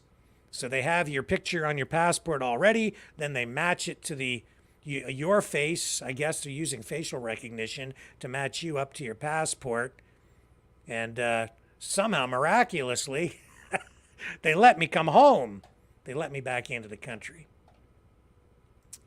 But this guy, he was answering all these questions, a series of questions in the House. And he's on the hot seat, right? You're not going to believe what happened here, though. So he confirms that this RCMP search warrant took place. And I guess this is the first time in 100 years that MPs have agreed to find Firth in contempt of Parliament, because ordering him to both appear and face questions is something that's going to go down in history. And the reason they're holding him in contempt, well, I mean, he refused to answer some questions today. I have to play you this clip. He cites a mental illness as a reason why he can't answer these questions. He even brought a doctor's note. Oh, I shouldn't laugh because it's so perverse, but here it is. You're not going to believe it. I couldn't believe it when I listened to this. The Honourable Leader of the Government. Thank you, Mr. Speaker. Could Mr. Firth inform the House as to whether he consulted with a medical professional prior to his appearance today regarding answering questions from the House? Mr. Firth. Mr. Speaker, yes, I did. I consulted yesterday. Monsieur l'Honorable Ministre. Mr. Speaker, is Mr. Firth comfortable sharing what the doctor told him? Mr. Firth. Mr. Speaker, yes, I am.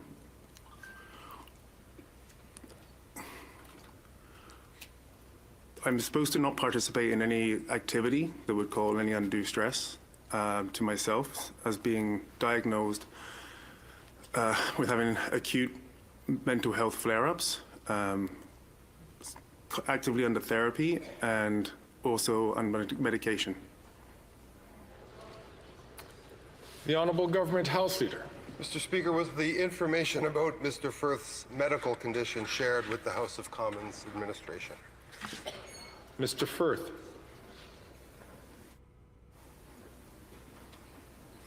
Sorry, can you answer the question again, please?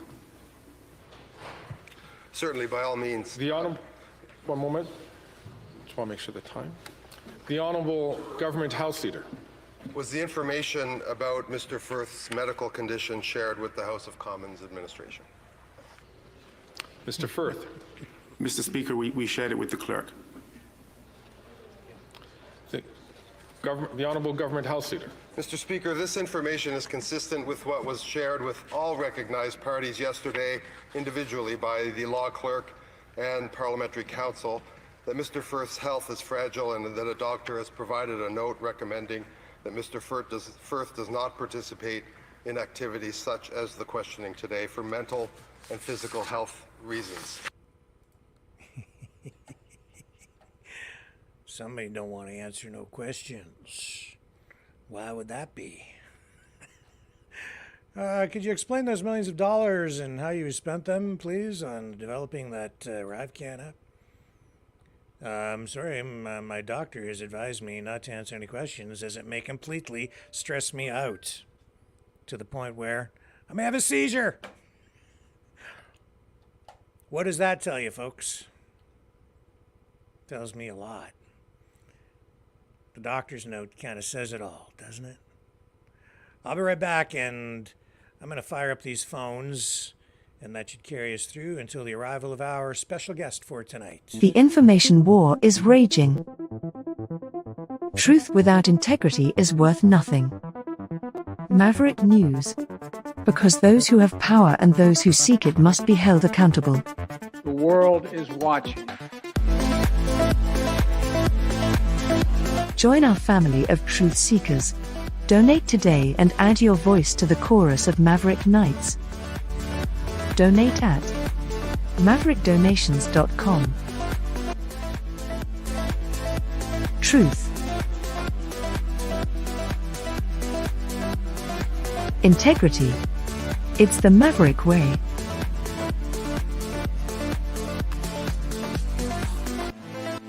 Maverick News. The world is watching.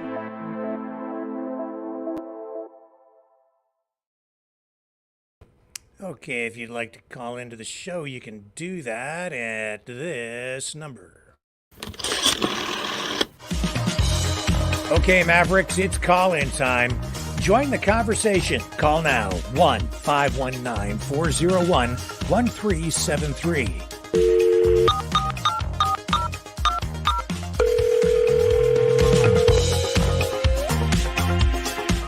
One 519-401-1373. Exercise your right to free speech.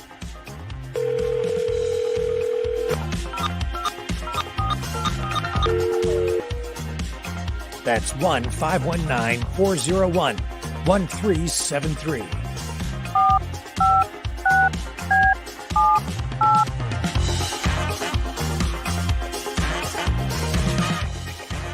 That's 1-519-401-1373. Maverick News. Call now. The world is watching and listening to you.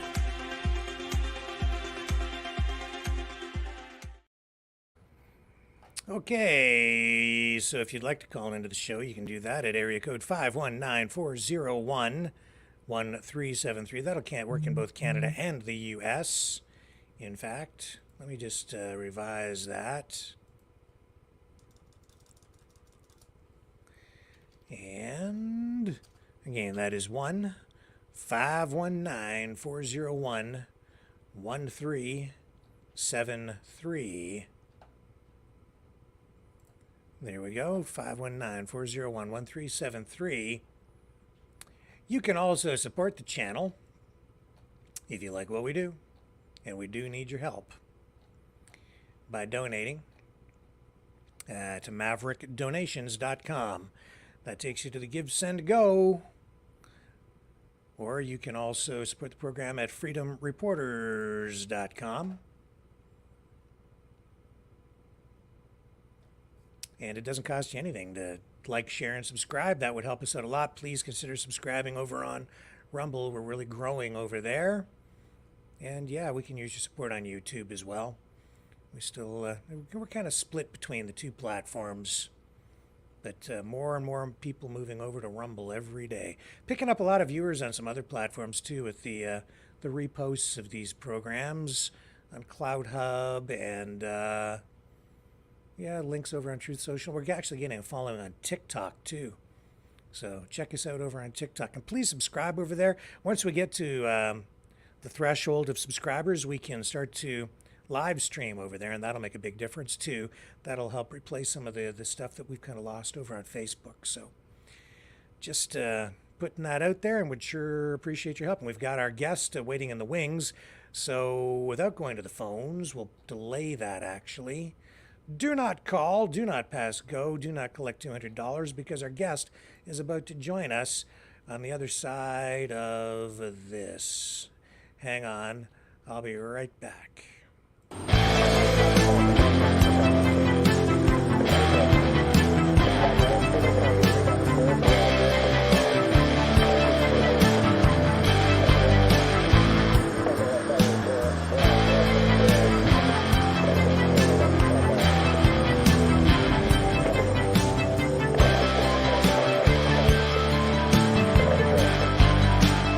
Maverick News. Fighting for freedom. And I am back, and joining us now is our special guest for tonight, Wafa Khan. Hi, Rick. How are you? I'm just fine. Very nice to meet you. You as well. Thank you so much for having me tonight. Oh, my pleasure. My privilege, really. I'm very excited to speak with you because I we've been am as talking a well. lot about especially immigration here on the program. And I know that you have, that's one of the areas of specialty that we're going to talk about tonight. So really excited about this.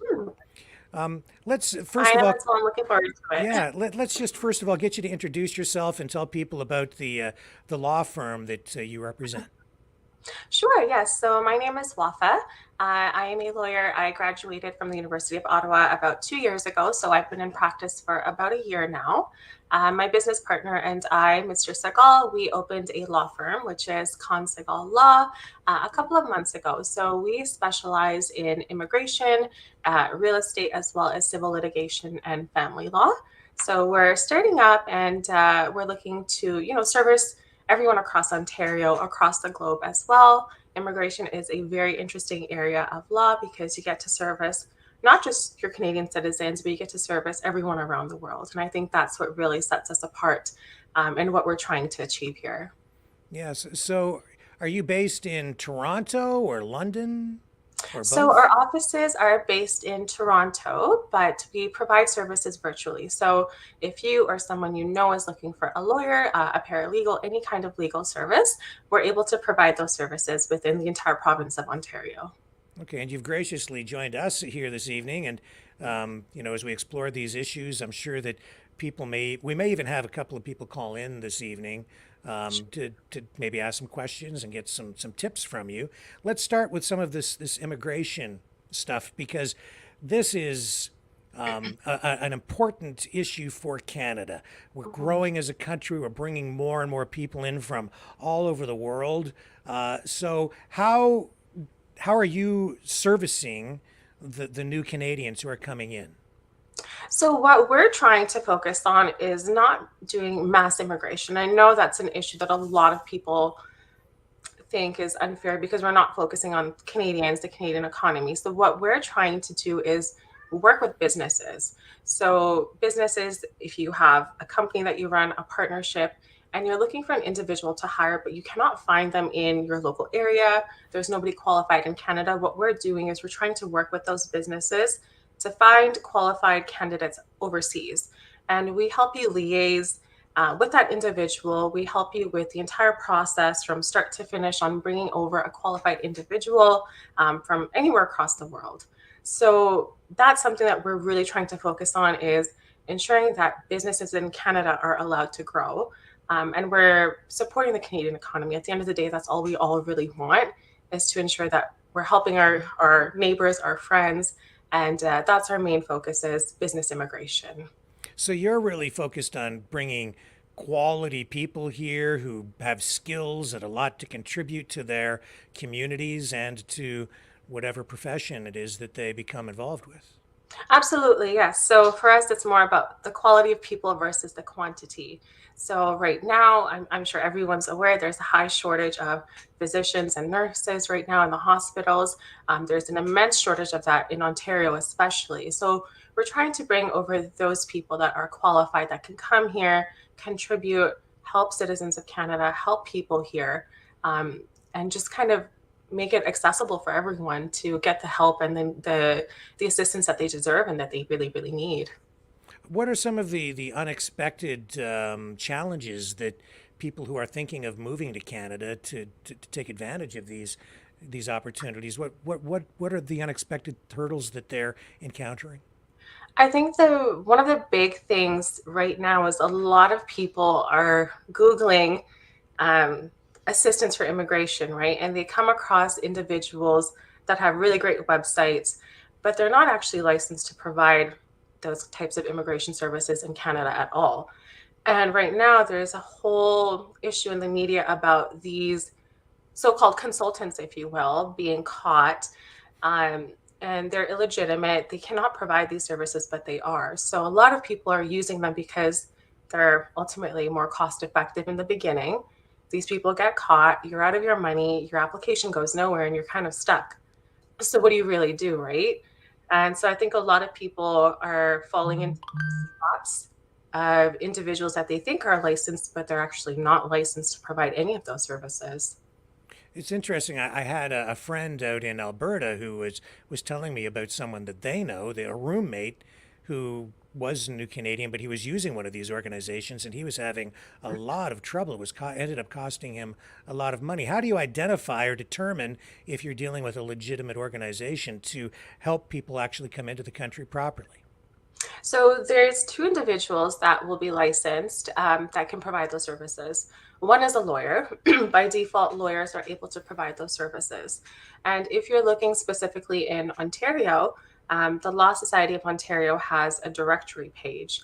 You can type in the individual who is the lawyer, that you can type in their first and last name, the city that they work in, and it will tell you if they're licensed, if they're actively able to practice, and if they're in good standing or not. The second one is immigration consultants. So these are people that go through special education to achieve a certain status and qualification. So these individuals, they're registered with the College of Immigration and Citizenship Consultants. So same thing, you can see if these individuals are registered and if they're qualified. So the best way to find out if you're working with someone legitimate or a business that's legitimate is to check the name of the individual that you're working with. Okay. You say do you work with the businesses as well as the people who want to emigrate here? Yes, so we take on, from the Canadian side, it would be, for example, corporate clients we could take on. It could be something as small as a mom and pop shop, really, really big corporations. If there's someone overseas who sees a job in Canada that they're qualified for, we can also work with those individuals overseas as well. So we're kind of servicing everybody at the same time. I see. So what challenges would, say, a company have on the Canadian side? There's a lot of challenges. A lot of it would be regulatory issues. The process itself is a little bit more complicated. Businesses, they need to show that they've made attempts to try and locate someone within the area, within Canada, within the vicinity that they operate in, that's qualified for that position. And that's the tricky part, is showing the Canadian government that, I've spent time, I've spent money, I've spent resources looking for someone, and I've not been able to find anyone. And this person overseas is the one that's qualified, so I do need to bring them. That's the trickiest part, I would say, of trying to prove this and working as a corporation to bring someone over.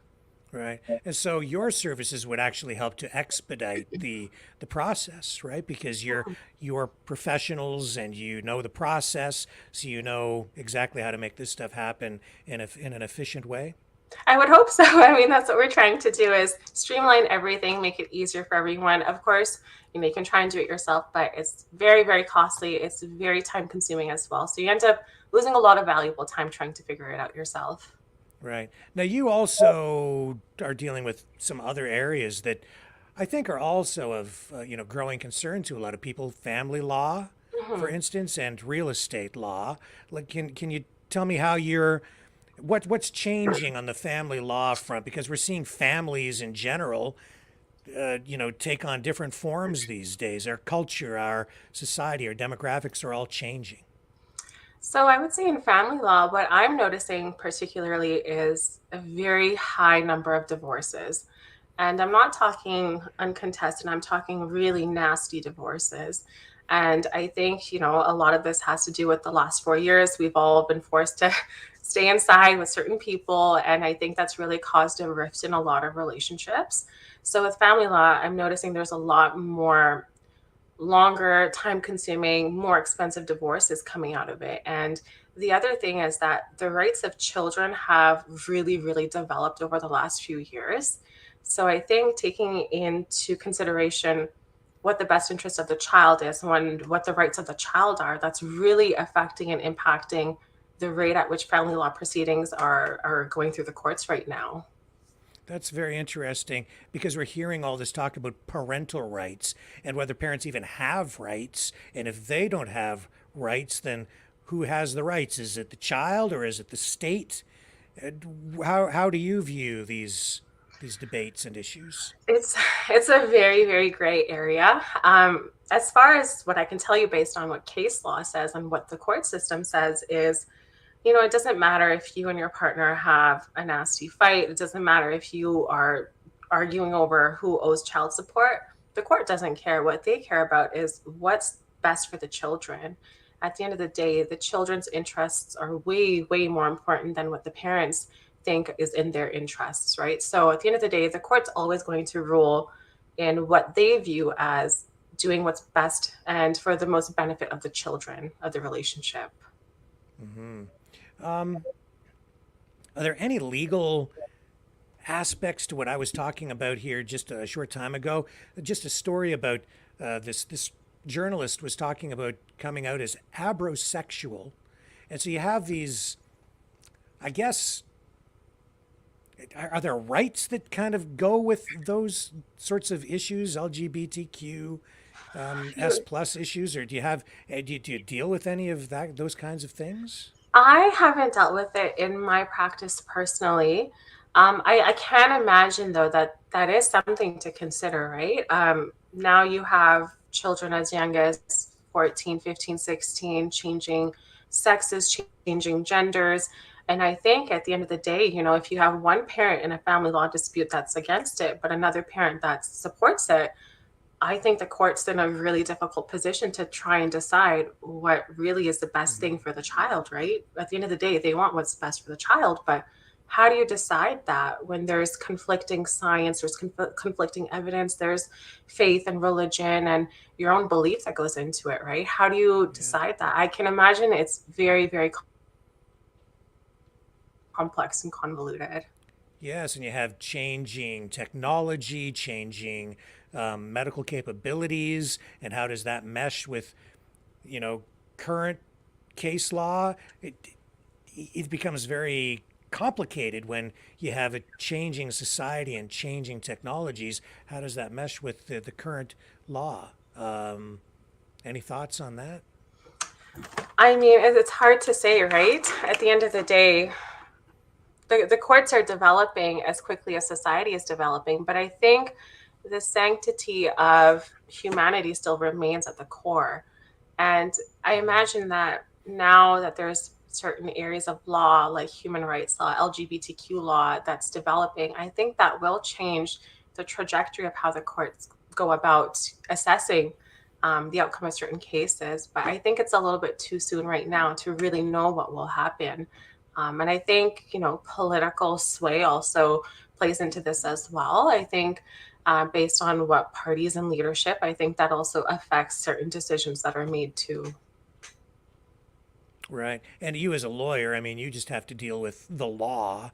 Your personal views on these issues may not even really necessarily come into play. It's about serving your clients properly and interpreting the law the best that you can in order to provide the best services to your clients. So, but anyway, you slice these issues, they're minefields. They're really complicated. And you're right, right? At the end of the day, you have to go in, you have to do your job. You can't let personal biases come in the way. And that's the hardest part is, not bringing your own thoughts and your personal feelings to the forefront of what you're doing. Yes. Real estate, there's another area of change, I would say, because We're even seeing in the federal budget what are they calling it? A renter's bill of rights that they're trying to bring into place. So, what's new on the real estate law front? That included. One of the biggest things I'll tell you right now is I'm not sure if the audience is familiar with this, but there is something called a notice of security interest, which is a lien on a property, which, if you're ever trying to sell your home, you have to pay it out. And it can be a substantial sum of a debt that you have to pay out that you might not even know was on the property. So the Ontario government specifically, they're working on a bill right now to eradicate all of these notices of security interest from title to the property of all of Ontario. So all homeowners that have one right now, the Ontario government is looking at wiping them out completely. So that debt is completely erased from your property. Oh, a lien. It's like a lien on a car, a lien on anything. It could really mess you up if you're not dealing with a professional like yourself, because you might walk into a financial mess. Oh, absolutely. And the worst part of it is, right, a lot of these people don't even know that they're even on the property until they go and they try to sell their homes. And then it takes them by surprise because they're sitting in, a sinking ship with a ludicrous amount of debt that they didn't even know was there. Right. Are you comfortable taking some phone calls from people if they call in with some questions? Yeah, absolutely. I would love to. All right, so the number's on the bottom of the screen there, folks. You can call 1-519-401-1373. I'll run the little promo here again. We'll take a short break, and hopefully when we come back on the other side, somebody will call in and we'll take a couple of phone calls. Hang on, we'll be right back. Okay, Mavericks, it's call-in time. Join the conversation. Call now, 1-519-401-1373. One 519-401-1373. Exercise your right to free speech.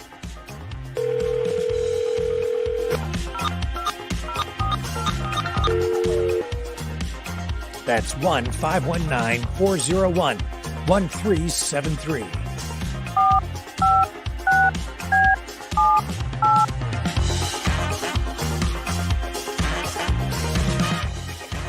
That's 1-519-401-1373. Maverick News.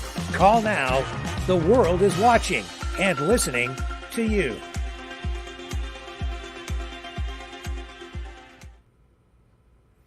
And we're back, and you can call 1-519-401-1373 to join the conversation. This is your opportunity to speak to a legal expert and get some information, some tips on any of those areas: real estate law, family law, and even immigration law.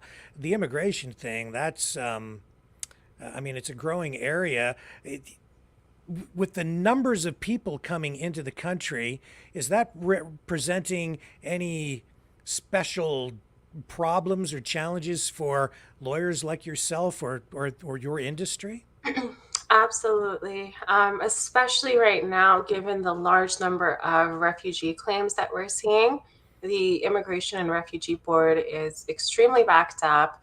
So if you are someone that's trying to claim refugee status, if you're waiting to hear about a hearing or going for an interview, it takes an extremely long time. I have files that have been sitting there for 6 months untouched just because you're not hearing back from anyone. And there's a very, very intense backlog just in the immigration system right now. So if someone, who would normally come to you? Would you possibly get like families coming to you who want to bring relatives over, for instance? Absolutely, yes. So we get families looking to bring, grandparents. I think that's the biggest one, is grandparents trying to come in, mothers, fathers, anyone that's close to them, even if it's just to visit or whether it's to bring them here permanently. We kind of see everyone looking for some kind of service. Okay. And are you seeing any clients from like war zones, for instance, like Ukraine? I have dealt with some coming in from Bangladesh right now. They're experiencing a lot of political unrest. War zones I have not experienced myself yet, but a lot of the countries that we're dealing with is political unrest. Hmm. What communities are you mainly focused on, and where are the sort of the where's most of where are most of the new Canadians going, or is there a mix? So it's kind of a mix, depending on what they want out of their life and the lifestyle that they want to achieve. A lot of the times when you're coming in, you don't really have an option of where you're going to live. As a refugee, it's kind of your port of entry. You're stuck in that area until you get a determination. But one thing is that if you are looking to immigrate, be honest with yourself about what kind of lifestyle you want, where you want to live, and where you want to work. I think if you give us that information, it makes it a lot easier for us to help you achieve and attain that life and that placement that you want. Now, when I was speaking with your partner, Raj, he was saying, that people really need, he says, you want to promote Canada, but at the same time, you also want to send a message out to people to say, be honest with yourself, really do your research to make sure that this is the place that you really want to move to, because there may be things here that are unexpected. For instance, the cost of living and inflation is an issue here right now. Can you comment on that? Yes, I think one of the biggest things right now is it's a glorified nation to live in. You see it in movies, you see it in TV shows, but you don't really know what the reality of it is until you come here. Especially now with the high cost of, like you said, just with inflation, food, gas, housing, even education right now. If you're trying to come in on a student visa, you can expect to pay triple the amount of what a regular individual who is from Canada pays. And I think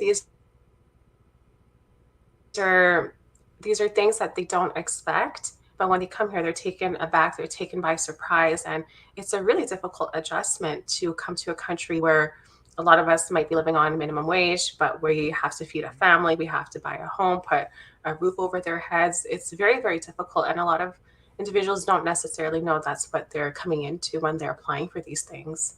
Wow, that's a very interesting thing that you just said. I've heard that many times that people coming here, education, for instance, you'll pay a lot more if you are coming from another country to get the same education here. That would surprise a lot of people who have, like myself, who have lived here all my life. People, I think, have this misconception that people coming from other countries kind of pay the same. But explain why someone coming from another country would pay more for educational services. So I don't recall what the statistic is, but international students are one of the highest driving factors of our economy. And that is exactly why they pay so much money. They could be extremely qualified back home. They could have done the exact same degree as I have, but they still have to come here. They have to go through an intense licensing process. They have to prove themselves, and they have to spend, like I said, 3 to 4 times the amount of money a regular Canadian citizen would have to pay. And it's all just to drive the economy and to kind of promise a very lucrative life for these individuals. They come here, they get an education, they're pushed into the workforce right away. And that's their kind of promise to be in Canada. But again, it comes at a really, really high price. And for some people, is it really worth it at the end of the day, right? Yeah, well, you've touched on something that reminds me of something that I learned when I was very young in school, and it reminds me of these advertisements that went out to the first Europeans who were encouraged to come to Canada, and the advertisements were completely misleading because they showed palm trees and, luxury tropical living, and when they got here, they nearly froze to death. That's how you do it. So is that what's going on? Maybe not to that degree, but in other countries around the world, or is Canada being promoted through advertising to get people to come here? Is the Canadian government trying to get people to come here through advertising? Oh, for sure. So, I mean, I would say a few months ago, you had Prime Minister Trudeau announce his quota for bringing in immigrants by 2030. I think it was like 554,000 immigrants. So there is marketing, there is promotion, and Canada is one of the 5 main countries that's targeted and marketed towards individuals from overseas, especially when you look at individuals from like India, Pakistan. When you're trying to immigrate to other countries, Canada is one of the main countries that's always on the roster for a lot of people. And I would heavily put that towards the government's marketing.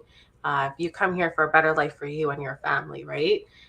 So there's no doubt in my mind that there's a lot of marketing that goes into Canada being a nation to come to. And when people get here right now, a lot of them, I would think, and give me some feedback on this, trying to find a place to live because we have a housing crunch. Absolutely. And that's one of the most difficult things, right? Is you're coming here, especially for individuals that are driven to come to Toronto. That's kind of the central hub for a lot of people because it's so diverse. There's a lot of different communities here. They come here expecting it to be like home. They have people here, they have their communities, they have the groups that they will fit in with. But then they're met with these crazy, crazy prices for rent, for car payments, for just basic necessities of life. And it's very difficult to be in a place like that. So Magic Moon, because not everybody wants to phone in, but Magic Moon is in the chat saying international students are driving the economy. Magic Moon wants to know how. Can you explain? Yeah, absolutely. That's a really great question. So for the government, it's sort of an investment. They're bringing in these international students. Typically, they'll be in areas such as computer science, general sciences, health, accounting, some type of engineering, for example. They charge them, like I said, triple the amount of tuition, and they're promised to go into the workforce right after. So Canada's aim is to try and bring in all of these international students to push them into the workforce, to develop the workforce. Whether it's successful, whether it's not, that's a question to be determined and to be assessed. But that is the goal that Canada has in bringing in these international students. Yeah, I do hear from some new Canadians that, and this would surprise some people, especially people who've been here for a while, maybe a few years or whatever, but even a lot of new Canadians feel that the level of immigration is too high because it's like the systems can't cope with the flood of people coming in, not enough houses, educational institutions, our schools kind of being overwhelmed, our healthcare system being overwhelmed. Is this a concern for new Canadians coming in? Definitely. And I think this goes into one of those things that they don't necessarily know about when they're applying to migrate here. They don't really know what it's like to come on the other side and see what is really going on. And I think that's, if you're a good practitioner, that's something that you would disclose to your client to let them know the realities of what life here would be like. You have to let them know about the pros and the cons. You have to guide them through the entire process to see if that's something that they truly, really do want to do. And I think right now, like you mentioned, there is an influx of migrants, but Canada does not have the capacity to withhold that substantive amount. And that's why we're trying to focus on the need of the Canadian economy, the need of businesses. We're not trying to do mass migration because at the end of the day, we don't have the resources to support that.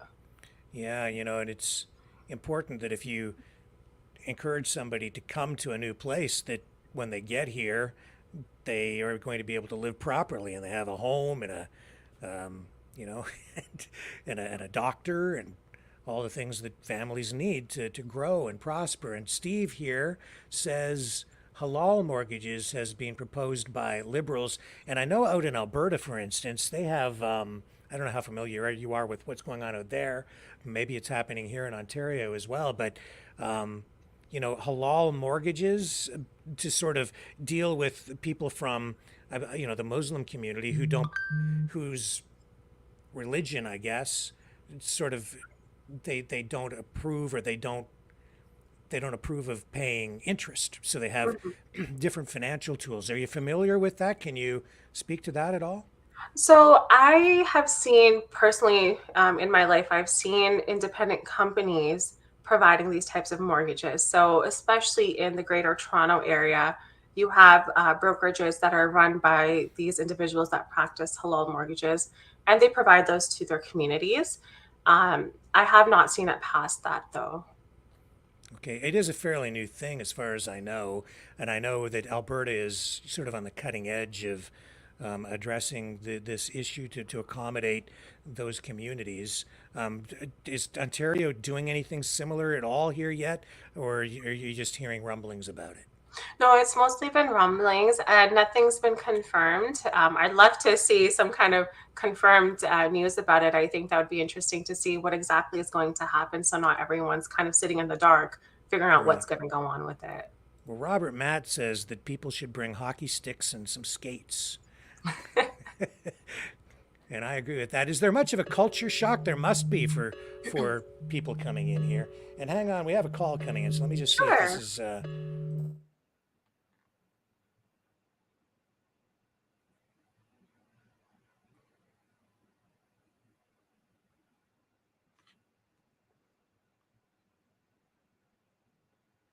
Here, let me bring you on. Who do we have? Who's joining us now? Go ahead.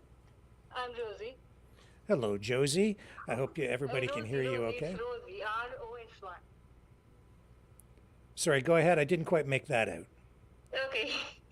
Actually, I would like to ask that I am interested in the question I'm asking is about immigration. My uncle wants to come. He's a carpenter and he is very much interested in coming to Canada. And I would like to ask that how can he come? Sure. I mean, that's a really great question. It's a loaded question for sure. Yeah, she's answering. You can't hear her. You'll have to listen on your computer to hear the answer. I'm sorry. It's difficult for you because you can't hear our guest. But go ahead and answer. Go ahead and Shall I disconnect the call because I'm watching from a phone? Yeah, sure. Go ahead and disconnect the call, and she'll give you the answer now. Okay. Okay. Thank you so much, Rick. All right. Thank you. Thanks for calling in. Go ahead. I'm sorry. All right. So, like I said, that's a loaded question for sure. And I can't really give out legal advice right now. So I would encourage you to call the toll-free number. That's our direct line.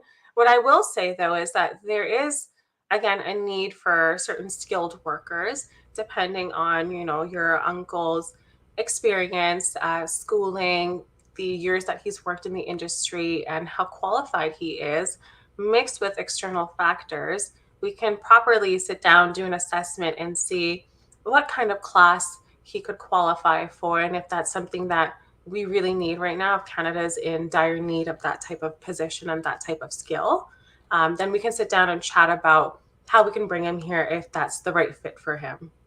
Are there government programs to help bring people in? Yes, definitely. So Canada is always implementing new types of pilot programs, new types of what I would call, I guess, guinea pigs, to try and see if certain programs are the right way to address the deficiencies that we're experiencing in the workforce. So you have select individuals or select countries that qualify for these programs based on where you're coming from, what your experience is as well.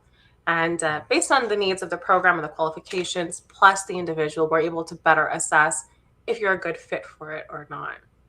Yeah, Chuck the Canuck says international students had to take advantage of food banks. And I have seen stories like that where, again, students come here and they found some unexpected problems and challenges. And I guess not as robust as they were hoping. No, and I think that's definitely an issue, right, that is difficult to deal with. I think a lot of people do come here expecting education to be easy, expecting it to not be as expensive as it is. And they end up here and they're faced with the reality of it. And they're left with no other option but to do those sorts of things, unfortunately. And with students, what are the issues surrounding employment, like even part-time employment while they go to school? What are the rules? So there's definitely certain rules based on education and work. They're not allowed to be working and in school at the same time. You're not able to do that.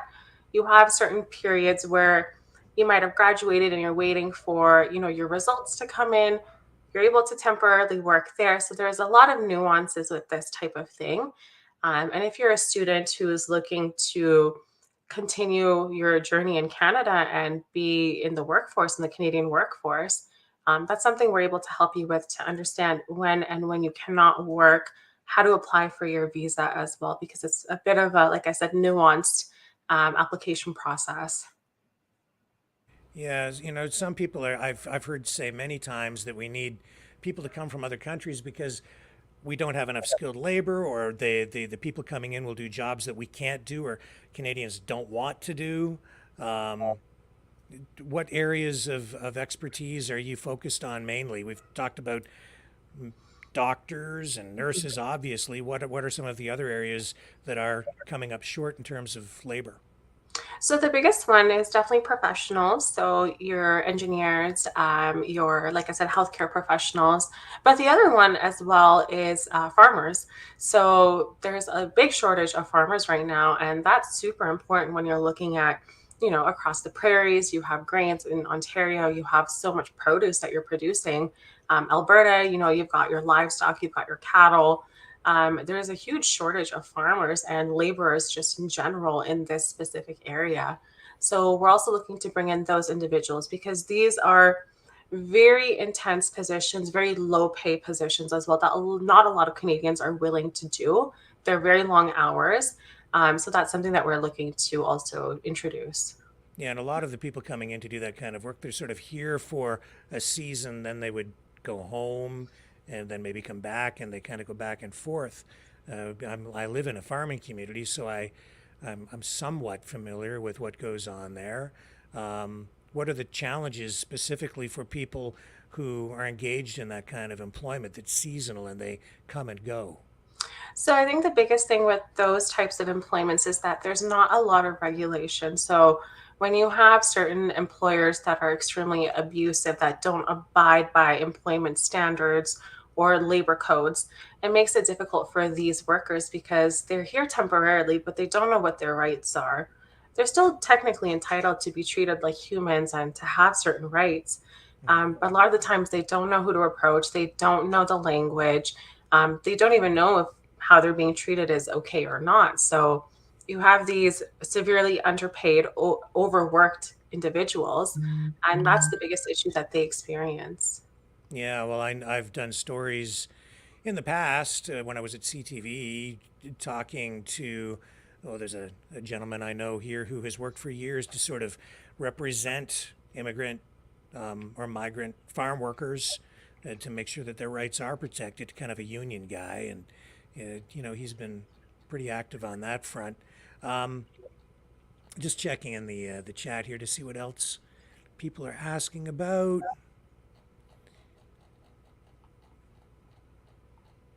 What is there anything else that we haven't touched on that you want to focus on? Let me double check. I'd like to touch upon contingency-based files as well. Okay, what is that? What does that mean? So contingency files is something that we offer. And what that means is that if you don't have the money upfront to pay for a lawyer, we don't charge you. We'll carry your case through. And based on the reward that you receive in the end from the courts, we take a percentage of that. So if you are in a position where someone's wronged you and you want to sue them, I'm talking specifically civil litigation going to court, and you don't have the money up front to pay for a lawyer, that's okay. We'll do it on a contingency basis. We'll assess the merits of your case. We'll assess the strength of it. We'll take you through the entire process. We will not charge you for our time on it. And in the end, based on what you're awarded, we only take a small percentage of that award as our legal fees, and you are able to keep the rest. I see. And I think you also work on, is it real estate? No, there's an area where you work sort of like pro bono with financial things, right? Can you talk about that? Yeah, so we do also do pro bono work as well. So we obviously believe in giving back to the community. We understand, it's very difficult right now given the current state of Canada, the economy, inflation. It's really, really difficult to afford legal professionals. So we're taking initiative to give back to our communities. We're trying to take on pro bono cases as well, where we do your case, no charge to you, depending on, your financial status, your familial status, based on your citizenship status as well. All sorts of things we take into consideration, and we offer our services at no cost. I see. I'm not sure really where to go from here. A lot of people, just overall, they're concerned about the levels of immigration coming into the country, and that's really a political hot potato. I don't even really know what to say about it. I mean, I see some concerns expressed in the chat. I hear it in the news all the time. What are your thoughts on it? I mean, I do agree with the concerns. I think like I said, there's an influx of migrants, but we just don't have the capacity for it. And I think what we really need to focus on is addressing the issues within our borders first. We have people that are homeless, people that are disabled, individuals that need that funding to live a successful life. I think we need to really focus on those issues. And I think when it comes to immigration, we need to step away from this mass migration, just bringing in anybody that we want to. But I think we need to focus, like I said, on quality people that will contribute, that will make the entire country better, thrive, and build and boost the economy a lot more. I think, there is cause for concern for sure. But I think if we harness our resources and focus on what we really need as a society, that's how we're able to control these numbers of mass immigration. Yeah, and that's why I think too the service that you're providing and what you're actively involved in with your partner Raj is really a positive thing for the country, because you are really trying to bring people here who can contribute in really substantial ways to improve their communities and the country as a whole. Yeah, absolutely. And that's what we've been wanting to do since day one. And, I hope with everyone's continued support and us just working together, we're able to do that and create a thriving community. Okay. Wafa, is there anything else you'd like to add or think that I might be missing before we wrap things up for tonight? No. Thank you so much for having me and for this opportunity to share things about the firm with everyone tonight.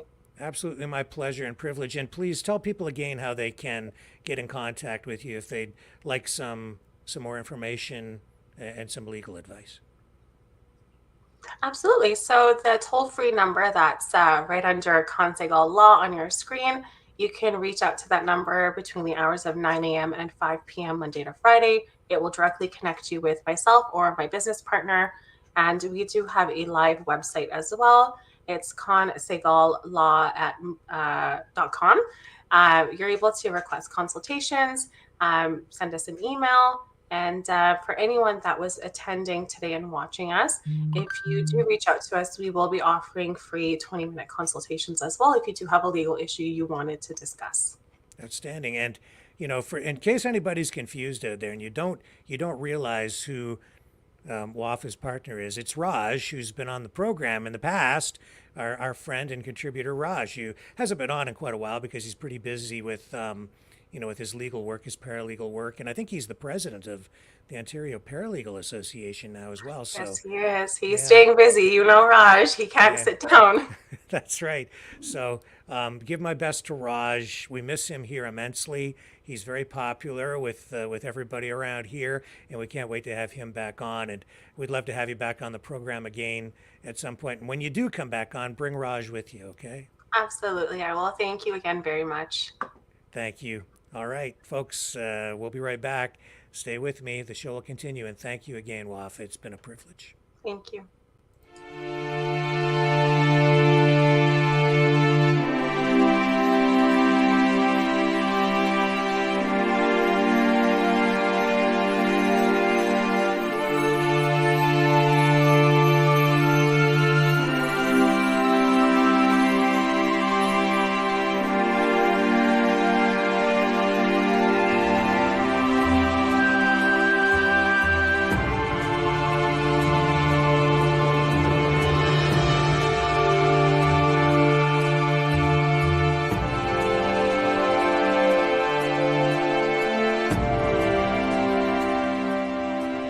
Maverick News. The world is watching.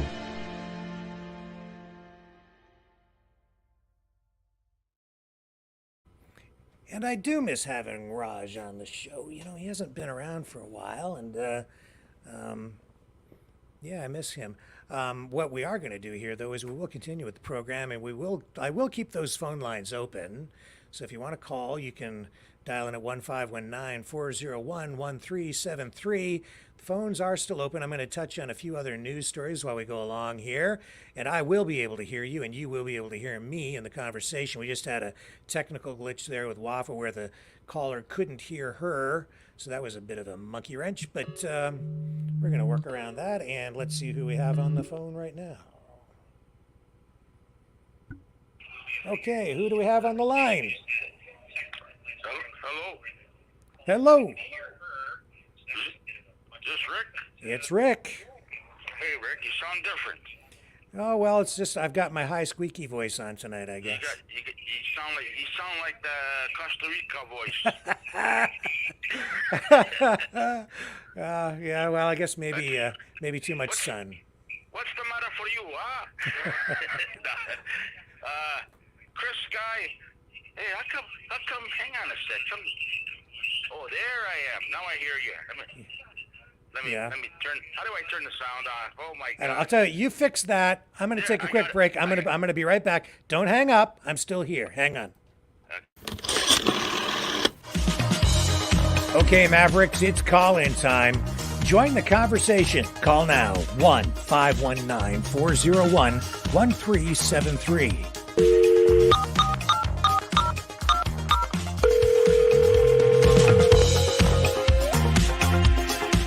One 519-401-1373. Exercise your right to free speech.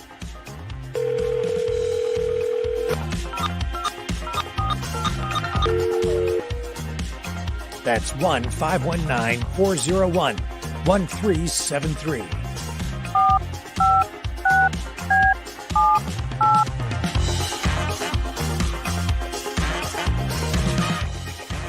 That's 1-519-401-1373. Maverick News. Call now. The world is watching and listening to you.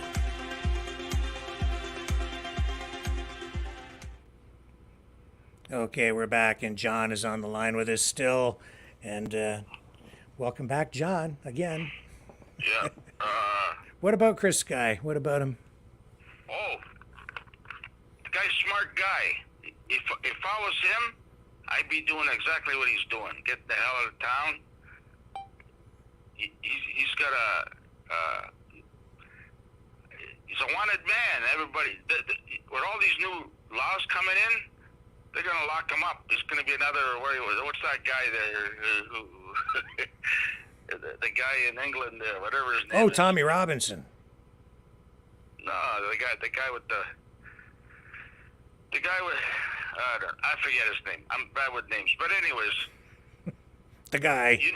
You know with all the shit that he's caused, you know they want his head, eh? Yeah, I guess so. Oh yeah, he's he's probably the first guy on the list that they want to lock up. So that's one reason he's getting out of town, Rick. Plus, he's been right. Everything he said.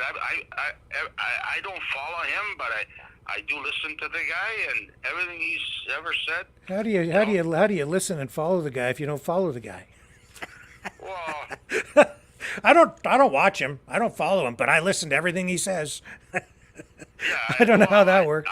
Not everything. Well, everything I've heard come out of his mouth is true. It's true. He's been right. 99% of the time he's been right. Correct. About the wars, about everything. And a lot of people don't like him. And Why do you think they don't like him? Because he's telling the truth. People don't want to talk about it. You know, the hush hush. Everything's hush hush. It's like it's like you guys like you and the newspapers and everything. You know where I'm reading it? India Times, the Muslim Times, Al Jazeera. Listen to this.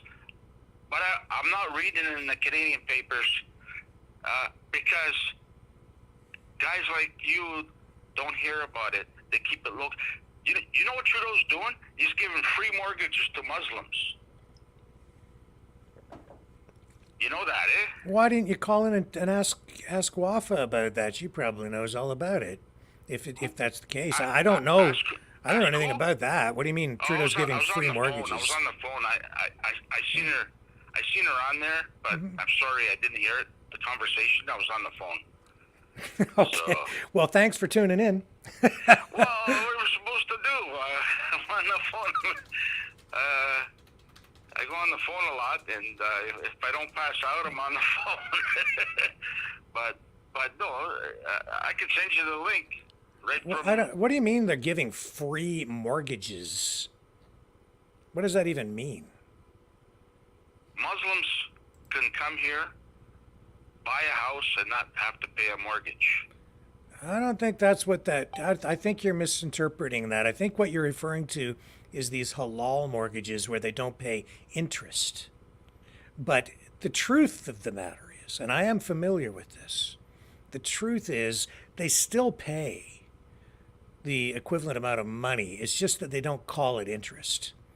And what happens with these financial products that are custom tailored for the Muslim community is that they use different language and different methods to calculate the payments, and then you have to have someone like a person from the community who's approved, and I'm not sure, is it like an imam or whatever, and they have to approve the product, and they get a fee for that, and then once it's approved, and I stand to be corrected on some of this stuff because it is new and I'm only somewhat familiar with it, but because they don't believe in paying interest, they just calculate it in a different way. It's called something different, and then it becomes halal so that it's compatible with their religion. That's what's happening, and Alberta is, I think, the first province to really adopt this or approve this kind of mortgage in Canada, and that's because they're trying to make things work for the Muslim communities out there. They're buying votes, Rick. Well, okay. I mean, it's not. It doesn't cost the government anything for this. It's just a regulatory thing. That's really all that it is. And when they say they're not paying interest, they're still paying. They're just calling it something different, and it's so that it can be compatible with their religion. It's a different way of doing things. Yeah. You can look it up. It's and very few people even know that this is happening, but I'm familiar with it. I know what it is.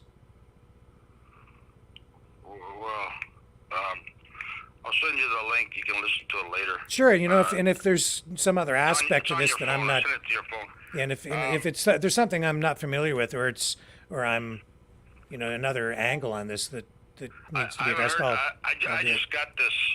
just got this link from somebody else, and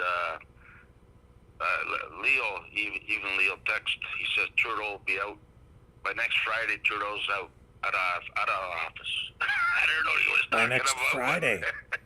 By next Friday. Next Friday, not this Friday. Next Friday he'll be out of office. So he's got 2 weeks left. That's it. That's what Leo's saying, but I haven't read that either. Oh, that's interesting. I get Why? these text messages from people, but this one here, I got it. I started listening to it, and then I said, wait. I went online. All the Muslim newspapers, Al Jazeera, all the Muslim newspapers have this. They're all talking about, and it's all like 4 hours old, 12 hours old. What is it? What are you referring to? Well, I still got the links up. Let me see here on my iPad, because I just started to get into it. Here we go. It's called Hala Mortgage. Yeah. Hala. Yeah. Islamic Hala Hal, Investment. yeah, that's right. That's what I'm talking about. Okay. It's 4 hours, 14 hours. These are all brand new. India Today, First Post somewhere, Daily Chang, whatever, you know. But all the Muslim newspapers. I don't see it in the Canadian newspapers. That's why I'm trying to tell you. I don't see it in the Canadian newspapers. It's like, shh. And CBC, they just got a big whack of money from Trudeau in this budget. Yeah. That's another thing. That's another thing they're not telling you. How much money CBC got? They got tons of money. They're all going to Costa Rica for vacation, guys. They're in the money. How much did the CBC get? They got the money to get out of there back when they want to leave. How much did CBC get in the budget? I think $4 million or something. I heard. I don't know. They got to get more than that. I don't know. They spend the like link that that an the hour. link that I sent you, it's in there. I just started to listen to it before. I said I'm gonna call Rick and tell him about this before he finds out about it. I want to be ahead of you, you know. Oh yeah, well. Shit. I'm relying on you guys to keep me up to date anyways, so that's a good thing. I'm glad you're calling and keeping me on my toes and up to date too. But yeah, these are halal mortgages. This is exactly what I'm talking about. Trudeau tables halal mortgage for Canadian Muslims. Interest-free, Rick. Interest-free. Yeah, that's right. But what I'm telling you, John, is that it's kind of it is interest free, but it doesn't mean they don't pay. And they just tailor a financial package so that they don't pay interest. They sort of build the interest into the total cost that they pay over time. And so it's not interest. Why are they getting special treatment? This is Canada. It's not Canadians. It's a religious thing. It's compatible. I'm sorry. This is Canada. Yeah. We're all Canadians here. Yeah. We're all Canadians. Nobody should get special treatment unless you want to buy votes.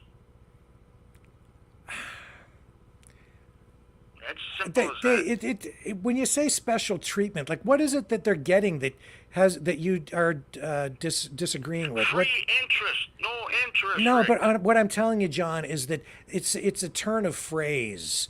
They're still going to end up paying the equivalent amount for their home, because no bank is going to give anybody a mortgage where the bank isn't going to make their money. Government, they've got an X amount of money for this. No, John, I'm telling you, man. Well, they're still going to pay. They still pay. It's just that they call it something else. To the bottom of this and brings it up to the light, because I can't find it anywhere in the newspapers. Yeah, because Alberta was addressing this. Alberta has a provincial plan, and I was reading about it and learning about it about 3 or 4 months ago. And you can you just look up halal mortgages and do some research on it and talk, and you'll see that the financial experts will explain that, yeah, it's interest free, but they're really just creating a new financial tool so that they still pay the same amount of money in the end. It's a different way of doing the mortgage, but you still pay the money, is what it is. All these halal financial products, that's the way it works. They kind of, in fact, I'll tell you the truth of the matter is a lot of these financial products are exactly the same. They just call it something different.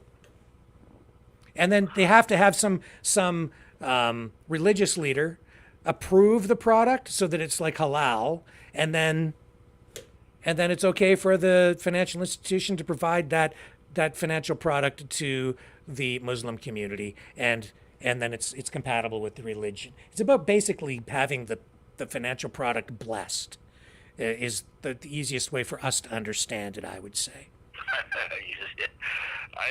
Okay, well, listen, I'm going to get into it. I'm going to listen to that. If I'm wrong, and they're getting their houses like for half price or something, then I'll stand corrected. But I seriously doubt that any bank is interested in in getting into mortgages where they don't make their money. That ain't gonna happen, man. And it's not the government; it's the banks and the mortgage companies. That's the issue.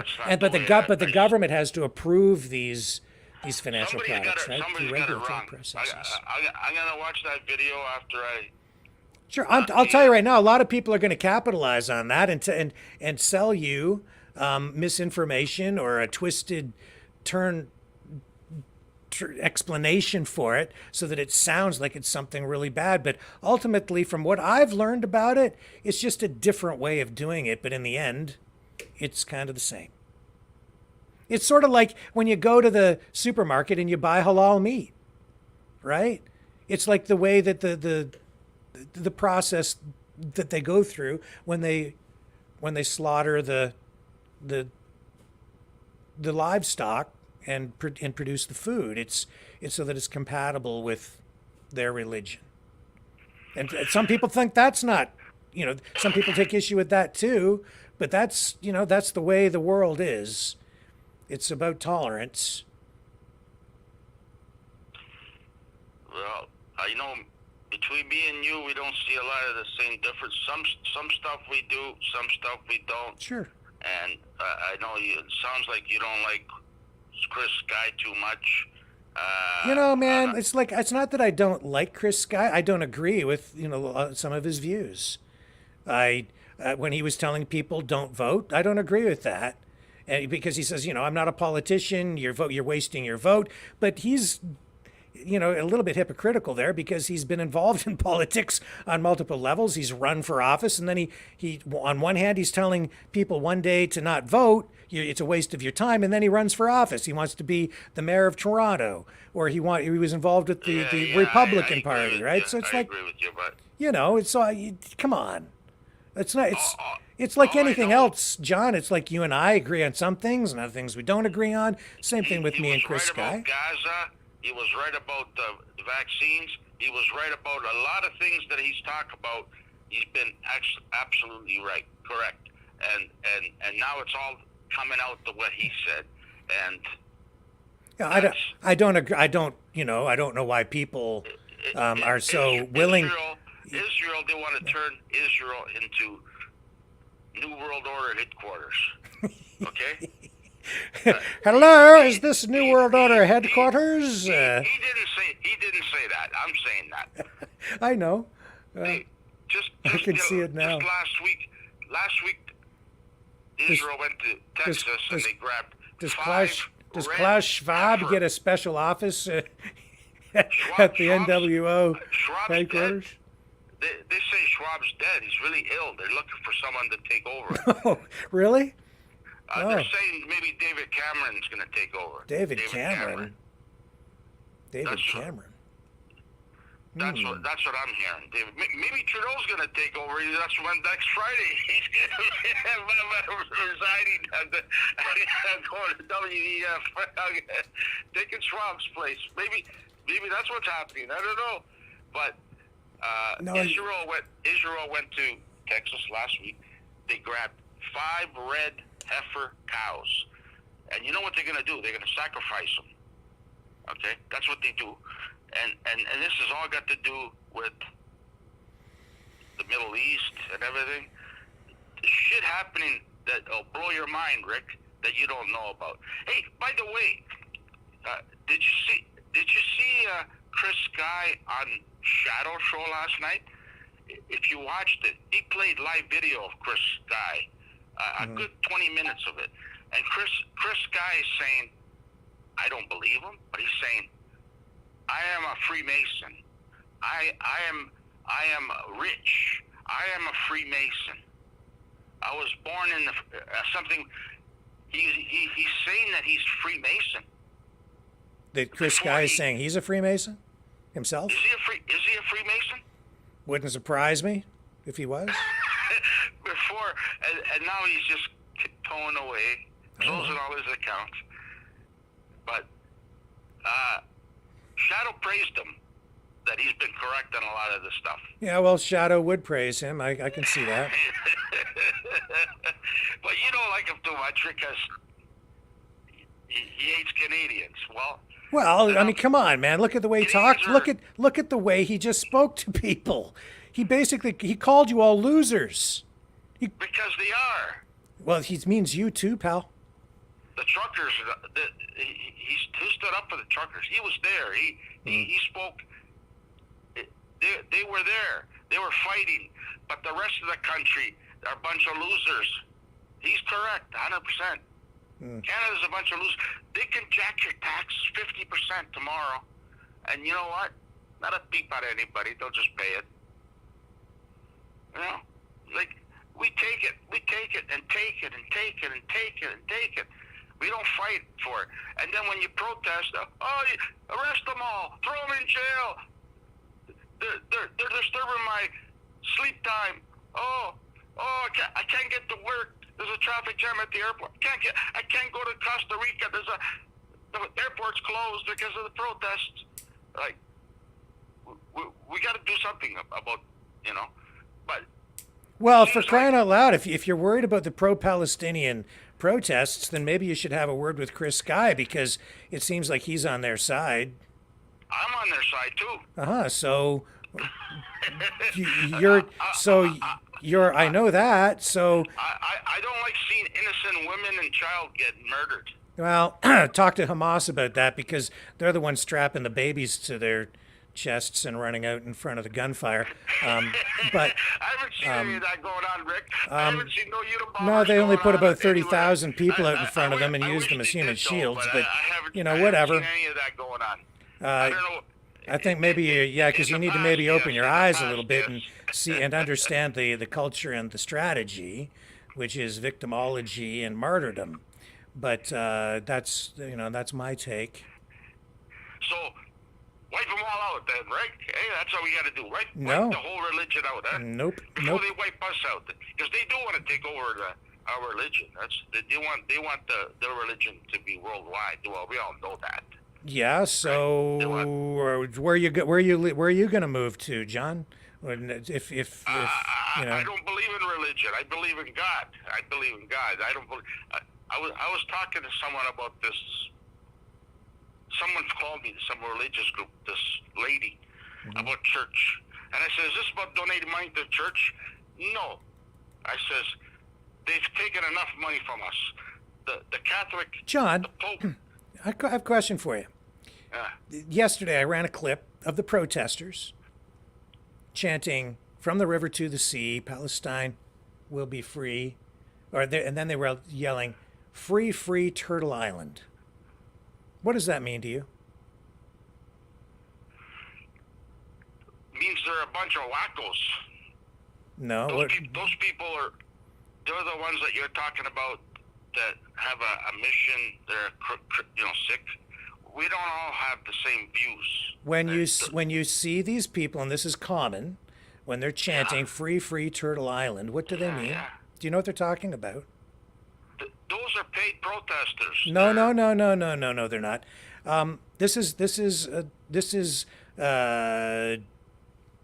This is an objective that is being clearly stated, not only in the protests, but also within the political hierarchy that is orchestrating and choreographing these protests and moving this movement forward. So do you understand what that means?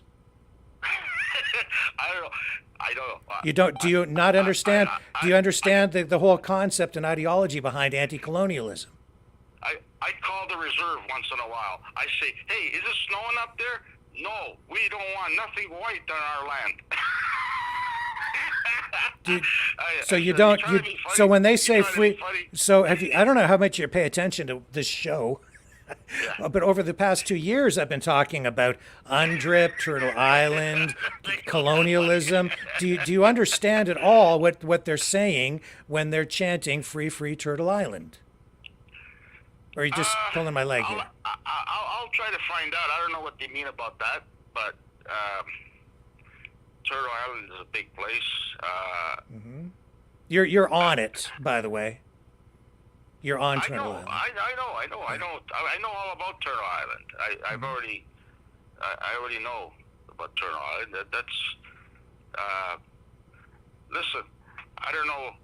So first they free Palestine, then they free Turtle Island. They're talking about their land that the government's trying to take over, right? Like the government's trying to take over their land. You know that if they got minerals on their land, they want them out. They want to run a pipeline over it. They want. Maybe they're talking about that. Oh, it's related to the land. It's definitely related to the land, John. It's also related to property rights, and it's. I do know a lot of the water's getting polluted because of the government with these stupid environmental things. You know what? I can't have this conversation with you if you don't understand what they mean when they're chanting "Free, Free Turtle Island." If you don't understand the politics behind anti-colonialism, which is in play not only in Gaza, but also here where you live. It directly involves you and me and them. Well, it's a circumnavigation of the treaties that have been in place. I can tell you one thing, Rick. Mm-hmm. When I'm on the reserve for a couple of weeks, a lot of natives don't like me up there. Right? Okay. They don't like white Can't people. imagine why. They don't like white people. And I get that guy's gonna get in a fight with you. He doesn't like you. Yeah. And I'm going, well, I got my big Indian friend right here. What's he gonna do to him? He's gonna protect me. Like that's the way. Every religion, you got the same thing. Okay. You go, but I don't know. These people, they could be paid. It could be, who knows what the hell is going on. I don't know what they're talking about, Rick. I know you don't know what they're talking about. That's why I have a difficult time having these conversations with you, because it's hard to talk to somebody when we're not on the same page at all, because you don't understand, half of the discussion. All I know is when I go on their land, sometimes some people don't like white people on their land. Mm-hmm, that's they right. They don't like, especially me with a native woman. They get real jealous, mm-hmm. and they don't like a white guy with a native woman. I mean, that's a side issue, a cultural issue that I don't really want to address here. But what we're talking about really is property rights. Who has the rights to the land? You're a settler, man. Well, the government is trying to take over. They've been pushing them off their Why? land. Why is it a? Why? So do you agree? So do you think Israel has a right to exist? Israel, there's two types of Jews, Rick. There's Orthodox, those are real Jews. And then there's the other Jews, okay, that come from Ukraine. Okay, look, They came from Ukraine. This is the question I have for you. Does Does Israel have a right to exist as a nation state where it is? Yes. Of course. So when they're saying free Palestine and they want to get rid of the occupiers, what's your solution then? Because you say you support Hamas and you support Palestine. Rick, do you know what Palestine and the West Bank, you know what's going on there? They're like caged animals. They're policed by the Jews. They're taxed by the Jews. They can't have any airports. They can't do nothing without the permission of the Jews. The Jews come in there and just kick them out and take over whenever they feel like. There are these. How would you like someone to come to your house and say, "Rick, get the hell out of here. We're taking over your house. Go find somewhere else to live." How would you like that? Would you like that? Would you like that, Rick? Or would you say, "Yes, sir, Rick, I'll be here end of the week. I'll be out of here by the end of the week." These are double-edged issues, John, because maybe if they didn't want that going on, then they shouldn't be launching thousands of rockets at Israel, and instead of taking the money that Israel and the West provide, and instead of taking the money and building weapons and tunnels, maybe they should build community centers and schools and homes. For nothing. They just want the land. They're bulldozing their house. They're kicking them out. And bulldozing their house. And they've been okay. Let's continue the conversation another night because I've got another call coming in. Okay, pal. Yeah. Okay. Thanks, John. Appreciate the call, though. I'm going to pick up this line. Thank you. Yeah, bye. Go ahead, you're on the air. Who's this? Hey, Rick, this is Travis. How you doing? Well, I'm okay. How are you, sir? Oh, pretty well, pretty well. I would continue the conversation with John, and we will, but it's just like we're not going to resolve the issue that's been, hundreds or thousands of years in the making here tonight. So it's probably best if we just move on to you. How can you and I go around in circles tonight? I wondered how you were making out there. And I think probably a good start might have been look up the word semantics. Because at the end of the day, I spent some time in car sales here in Alberta, and there's zero interest loans, etc. Right? Yeah. So it's baked in. Yeah, that's right. It's baked in. It's just a way to manipulate the people, right? Yeah. That's right. That's honestly, because when does a bank not make money? That's exactly right. That's exactly it. Look, my wife is a banker, okay, and it's like, not that she gets the money, but the bank does. They always get their money. So at the end of the day, it's not. But I can kind of see how the Trudeau government. I mean, it's all about. They're going to try to get people up in arms and say, well, they're getting special treatment or this or that or the other thing, because it's already a hot button issue, right? Of course. And so why not add a little halal to the fire? Right? Yes, right. And his opponents will latch onto it and make the most of it. Of course they will, so.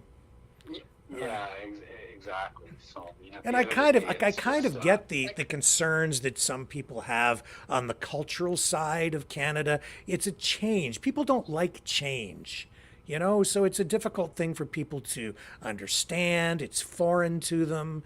They instantly, make assumptions that sometimes are incorrect about what these things are. So I get where all the friction comes from, but at the end of the day, the truth of the matter is, you just said it. Like, they're just baking the cost into the overall mortgage. So they don't call it interest, but they still pay. Right, exactly. So, I mean, for example, I won't mention any dealerships, but, for example, you have a $20,000 car, not that exists anymore. But, with zero interest, well, like they've already cooked the interest into it. Yeah. And so then you say, oh, great, that's awesome, and then you fall for that trap. But at the same, at the end analysis, you look back at the math and you understand, well, the vehicle was actually only worth $13,000. Right. They added, $3,000 in interest on top, and then they added, another $3,000 or $4,000 in gross for themselves, right? Right. So, but it's a way of manipulating you, so you think that you've got a great deal, right? Yep. And I don't know if that's what their intention is, who knows if that's what their intention is at the banks, but it's because, if you look at their religion, they don't believe in interest. They think it's charging usury is a sin. And in that way, what people also don't really clue into is that the Muslim community, the Islamists, right, who believe in Sharia law and need these halal products to be compatible with their religion and their ideology, it meshes very well with socialism and even communism. And that's why you see in the streets and the protests, it's the left-wing progressives who are actually out there supporting the pro-Palestinian protests. That's where the support from the West is coming from, is the left-wing progressive element. And the communists. Like the Marxists. And the Marxists, yep, the cultural Marxists, the ultimate Marxists, right? Just all the left, the people from the left. That's mostly who it is. And then you've got, even some people on the anarchist side kind of coming in from the, if you want to look at the political diagram in that way, from the right, the anarchists and the people on that side as well will be over there with them too.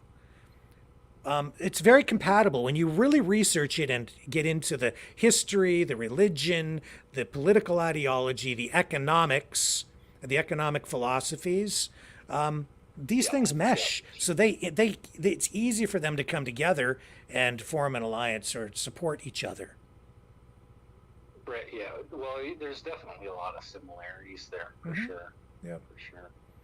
Very compatible. But yeah, I just find it interesting how, the whole political left, with the liberals and everything that they do seems to be an attempt to exacerbate the tension.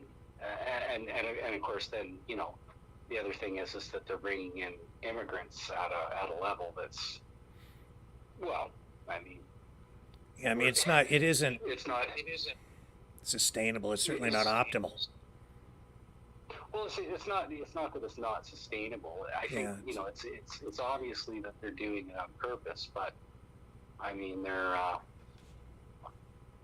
I don't know if they're trying to create war in the streets, because I mean the homelessness situation and then the cost of living, like it was explained to me from one of the people that I know that's obviously from a different culture. It's people are selling their whole homes and lands back from where they are, or whatever. They're leaving nothing behind.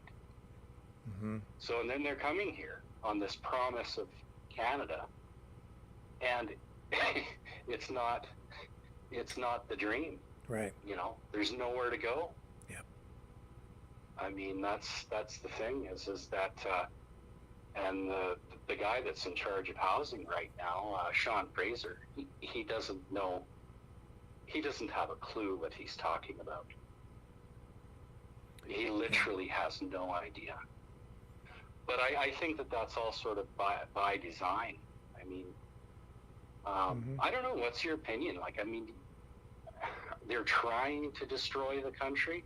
Mm-hmm. Because the thing is that, like, all these people they're bringing in, they're not going to turn into liberal voters. No. I doubt it. I doubt it. I mean, to the level that, I mean, our democratic system of voting, I mean, the percentages of the people that vote in this country is minuscule. Mm-hmm. So you're expecting people to come from all over the world, come here and just start voting liberal when they can't even function in the society, much less eat. They'll resent it, and they won't vote liberal. They'll vote something else, ultimately. Yeah. Yeah. I mean, well, and what other choices are they going to have? I mean, I think the NDP looks like they're falling apart. Mm-hmm. I could be wrong about that, but they've got quite a number of members that are leaving, and they're, not a big party in the beginning. So I don't know. Anyway, it's an interesting conundrum, and it seems to be not getting better day by day. I was going to ask you, like, do you happen to know? So are they putting off the election till? They're putting off the election. It was supposed to be 2024 originally, right? Well, and now it's 2025. Well, constitutionally, it has to happen sometime in 2025, and then they made a change on the date, but it was only by like a week or two or something like that, because they didn't want it. They said that they didn't want it to fall during another election or whatever it is. And people are up in arms because that will allow some of these members of parliament to serve just long enough to then qualify for a full pension, which people are upset about. Which is the exact reason why Jagmeet Singh is in, right? Mm-hmm. I mean, he's waiting to just qualify for his pension. Yeah, I mean, I don't actually know what function does he actually serve, other than the fact that they shut down every single committee meeting? If there's ever a motion on the table that, does anything to protect the citizens of Canada, they vote it down because they have a majority with the NDP. Yes. Yeah. So, it's, I think if people have any idea how selfish Jagmeet Singh and his party are, it's at the suffering of the entire country. Today's NDP is not the NDP that I knew, from 20, 30 years ago at all. Absolutely not. I mean, I think, like you say, they're political left. They're Marxist. They're progressive. I don't know what that means. They call themselves progressives, but I mean, their playbook is, back from the Roman Empire or whatever. So I mean, it seems to be, or right out of, Paul Yeb was saying, right out of 1984 is the playbook, right? Yeah, the NDP, I would say that they are. See, I see such overlap and convergence happening between, the communists and the fascists that I call it communo-fascism. And I see that very much in the NDP, where they're supposed to be on the left, but they're so far left that they've come all the way around and they start scooping up people from the right. And when I say the right, I mean sort of the corporatocracy supporters, the fascistic people, right? Who believe in fascistic economic policies, and they're also the party of immigration. That's really largely what they are today. They used to be the working people's party, the common person, like the Ed Broadbent days, right? But today, the NDP is not. You know who the party that represents the blue collar people is more than anything? The Conservatives. And if you go back to the NDP, to the Broadbent days, I mean, he was calling Mulrooney and, who was it at the time? Was it Chrétien? The Bobbsey twins of Bay Street, I think is what he called them at the time. I think it was Broadbent, wasn't it? Anyway, it doesn't matter. It was a long time ago. I'm just trying to think of, who was back in those days. There was Mulrooney, Chrétien, Paul Martin. Yeah. Just might have been Martin. A few, but I'm just trying to think of another conservative leader that was in. I can't remember now. Well, yeah, I mean, those are the days of like Joe Clark, who was kind of a progressive conservative. Joe Clark, that's who I was thinking of. Yeah. I'm not surprised you can't remember his name. They used to say Joe who? That was his name. They used to say that because he was so sort of lackluster.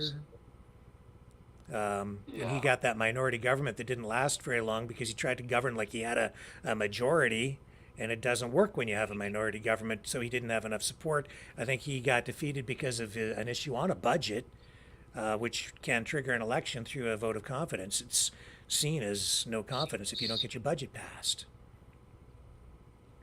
So. Yeah, that's another thing I'm trying to figure out with the no confidence with Trudeau, and when I don't understand about the political setup is that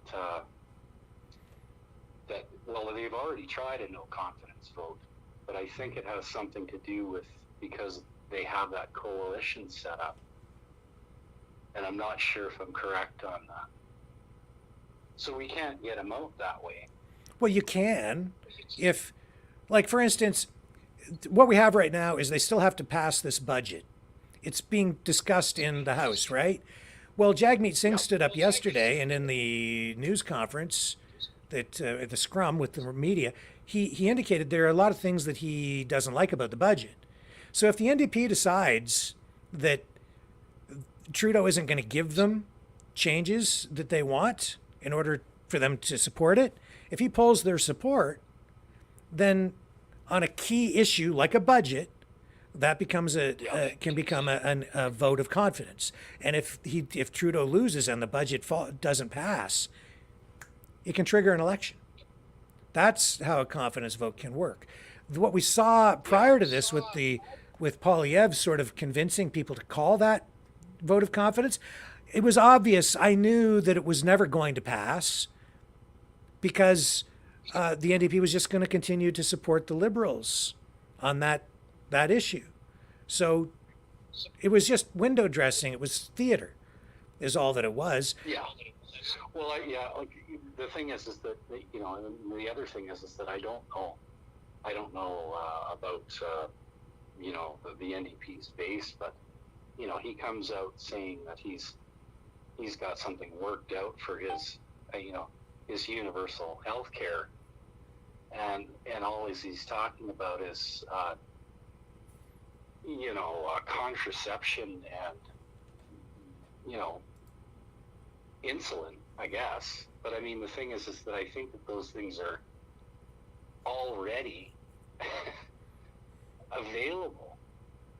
So it's not as though that they're, you know, that issue alone. I think, you know, that they were saying that you know, that issue alone should have been enough to. But I mean, he didn't seem to. It's just, you know, been swept under the rug. Sorry, what was swept under the rug? The healthcare issue? Yeah, the whole thing about, you know, the NDP demanding that, you know, they had this timeline, and you know, it was already you know, for free pharmaceuticals. Right. Yeah. Right. Free Medicare, or whatever they were calling it. Medicaid, yeah, for drugs. Yeah. Yeah, and so basically all that the Liberal government came up with was the, you know, contraception and insulin or diabetic. Well, I believe that insulin is the main medication, but anyway, those things were already available in at least a few provinces. That's my understanding. So it was a nothing burger. Yeah. But he kept, you know, he touted that and announced that as though it was an accomplishment of some kind. Yes, and you know, really, they're sort of violating the jurisdiction, because healthcare is a provincial jurisdiction, and so Jagmeet Singh insisting that the federal government pick up the tab on birth control and insulin, like it's a provincial thing, so it just means shifting who's paying for it. Is it the province or the feds, and then the transfer payments would change. Right. You know. Yeah, so I mean, at the end of the day, and I think that it seems like, you know, with Danielle Smith, with the, you know, she's basically, you know, using the Sovereignty Act, and I don't know what the latest thing is with her, but basically just, you know, playing a jurisdictional tug of war with them, like, you know, they don't want their money for housing. Mm-hmm. Because it's going to come with a whole ton of strings. That's right. You know, that's, at the end of the day, that's what people don't understand when they hear about, you know, conservatives voting against this and that and the other thing. It's because they don't want the federal strings attached. Yep. And those strings will be painful for a lot of people. That's right. I keep saying that when I sit in this chair over and over again. You know, there's no such thing as free. When the government gives you something for free, there's always a cost, and quite often the cost is your freedom, because they, in order to get this, you have to do that, and then they take your, you know, your choice away as well, right? Like healthcare, you have to. There's only one supplier, the government, and if you don't get the thing in the arm, you don't get your heart transplant. No choice. And there's no other place to go. See? So you get it for free, as long as you do that. Yeah, it's the same way that they eliminated people, you know, from having a medical procedures, etc. If they hadn't been vaccinated and stuff like that. So, yeah. I mean, yeah, you can get something free from the Liberal government. Just understand that it's your soul that you pay for. That's right. Pay with. Sorry. That's right. Yeah. You know, and I was thinking too about the statements that Jagmeet Singh made again about the federal government. It's just the same narrative regurgitated over and over again. They lie to people. And you know, the biggest lie that I keep hearing over and over is, you know, they're trying to tell people basically that you should be able to make a living wage flipping burgers. You know, it's just not so. No. Those jobs are entry-level jobs. They're for kids or even retirees or whatever, right? But if you think that you're adding enough value to a business or the economy by just flipping a burger all day, like you're not worth $35 an hour to sit there and flip the burger all day. But Jagmeet Singh will tell you that. These left-wing socialists will try to sell people that idea. It's like they're exploiting you. They're abusing you because you should make a living wage. You vote for us and we'll pass a law that will force them to pay you $15 an hour. Then you'll make a living wage. You know, and it's just not so. Well, no, because I mean, the bottom line is that if you're not making $30 an hour, you cannot support yourself. So if you're making $15 an hour, I hope that you enjoy living in a house with 6 other people. Right. Because that's how the math works. Yeah. But people have to understand as well that if you want to make $30 an hour, then you need to improve yourself. You need to go to school. You need to get an education. You need to get a skill, something that makes you more valuable by the hour. If you're going to sell your labor and make a wage, then the labor you sell has to be worth whatever the hourly wage is. It isn't sufficient to tell people that, you know, you can have like a grade 6 education and go flip burgers and tell them that the only reason you can't afford to buy a house is because you're being exploited some way. Now they have inflation is a whole other issue, but you understand what I'm saying, right? Like they'll get people to vote for them by lying and telling them that, you're working at the variety store and running the cash register, you should make you should make as much money as a doctor. You know, it's like everybody should make the same. No, it doesn't work that way. Yeah, well, that sort of flies into the whole argument of, equal outcome and that kind of thing. That's exactly right. This whole thing of equity and everything else, and it just doesn't work, and it won't work.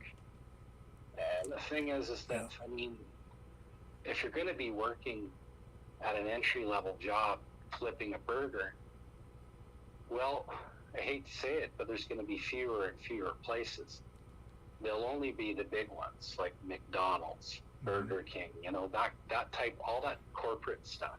Yeah. The mom and pop places won't be able to afford to pay workers $18 an hour to flip a burger so that they have a living wage. And therein lies the irony, right? So you have these socialists who hate the big corporations, but their policies actually drive the small business people out of business and force people into working for the big corporate chains, where they're still ultimately not going to make enough money to survive with a living wage, but they're told that they will. But they're just going to be replaced with a burger flipping robot or something anyway in the end of the day. But oh yeah, I mean exactly. I mean all those jobs will have a shelf life because they'll be able to automate at some point. Yep. AI, robotics, it's going to be hugely disruptive. We're not prepared for what's coming, I'm sure of that. No. Well, yeah, I mean, how can you be prepared? I mean, even if you've, been educating yourself, in the last 5 years on going down every single rabbit hole that there is, and, if you don't understand that they want to have a central government, world government, right? Mm-hmm. And it's true. And that's the thing. At the end of the day, I think that the answer to a world the size that this is and the amount of people that are in it, I think that you need to have small, regional governments accountable to, and efficiency. Yeah. But they want to farm it out to somewhere in Switzerland. There'll be a world army, and like that. The dreams, the pie in the sky dreams that they have, I don't think will come to fruition. What I do think will come to fruition is a lot of pain and suffering until we can somehow find a way to get other people in government and that have some kind of moral compass, because it doesn't appear that way. Indeed. I think all that they've done since they've been in government is just done everything that they can possibly do to enrich themselves. They've all bought more and more properties. Trudeau's built, I don't know, 2 more mansions. It's amazing how much money he accumulates when you look at what his salary is supposed to be. Well, that's the other thing. The realization. Let's see. His father was a prime minister. What was the salary per year? Like, how is it that they are multi-millionaires? Mm-hmm. Based on their salaries. Well, it's called insider trading, collusion. Every form of theft that there is. Yeah. And then what did they put in the budget about all this money that they're sending to the Ukraine for this war that's going on there? And the thing is that the sad thing for Ukraine is that I don't believe that they're sending all this money and arms to there. I think it's a bit of a scheme. Yeah, a portion of it certainly is. There's no question, because even in the early days, we on this program showed people we were able to go on the dark web. Brendan did it. He went on and found a lot of the munitions and arms, missiles, Javelin missile launchers. You could buy them on the dark web. All stuff that had been skimmed off and shoved over there for sale to launder it, turn it back into cash, and have it go into somebody's pocket. You can still buy that stuff. Yeah, I saw that, because I can't remember what it was that they had sent over there, but it's a lot of it's. Well, I mean, for one thing, most of the shipments of arms and stuff, were destroyed by the Russians before they even really landed. Yeah, a lot of it, some of it, for sure, yeah. Although, as I look at all of this stuff, I see the propaganda on both sides, and, both sides spin up narratives that are extreme. It's like, our side's winning, and the other side sucks, and they're going to be done in a week. It'll be over in a week. And it's dragged on for a long time. Yeah, like, I don't know. Are we going into over, like, well, it's been well over a year, hasn't it? Oh, it's been, we're into, how many years now? 2? It's 2 years now, yeah. Yeah. But I mean, basically, that it seems to me that NATO, set up a whole bunch of stuff on the border. Yeah, February 2022 is when they would end, by the way, but go ahead, yeah. Yeah, well, I mean, Russia wasn't gonna. I mean, the thing is that people don't realize that the war started back in 2014. Mm-hmm. Really, Ukraine was bombing people in Donbass, right? Russian-speaking people. Yes. So, and that had something to do with the coup there, and Poroshenko being booted out, and. Mm-hmm.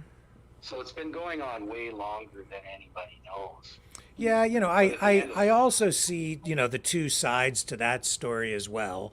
And I do subscribe to the idea that NATO kind of forced things here by pushing into Ukraine and the West, right?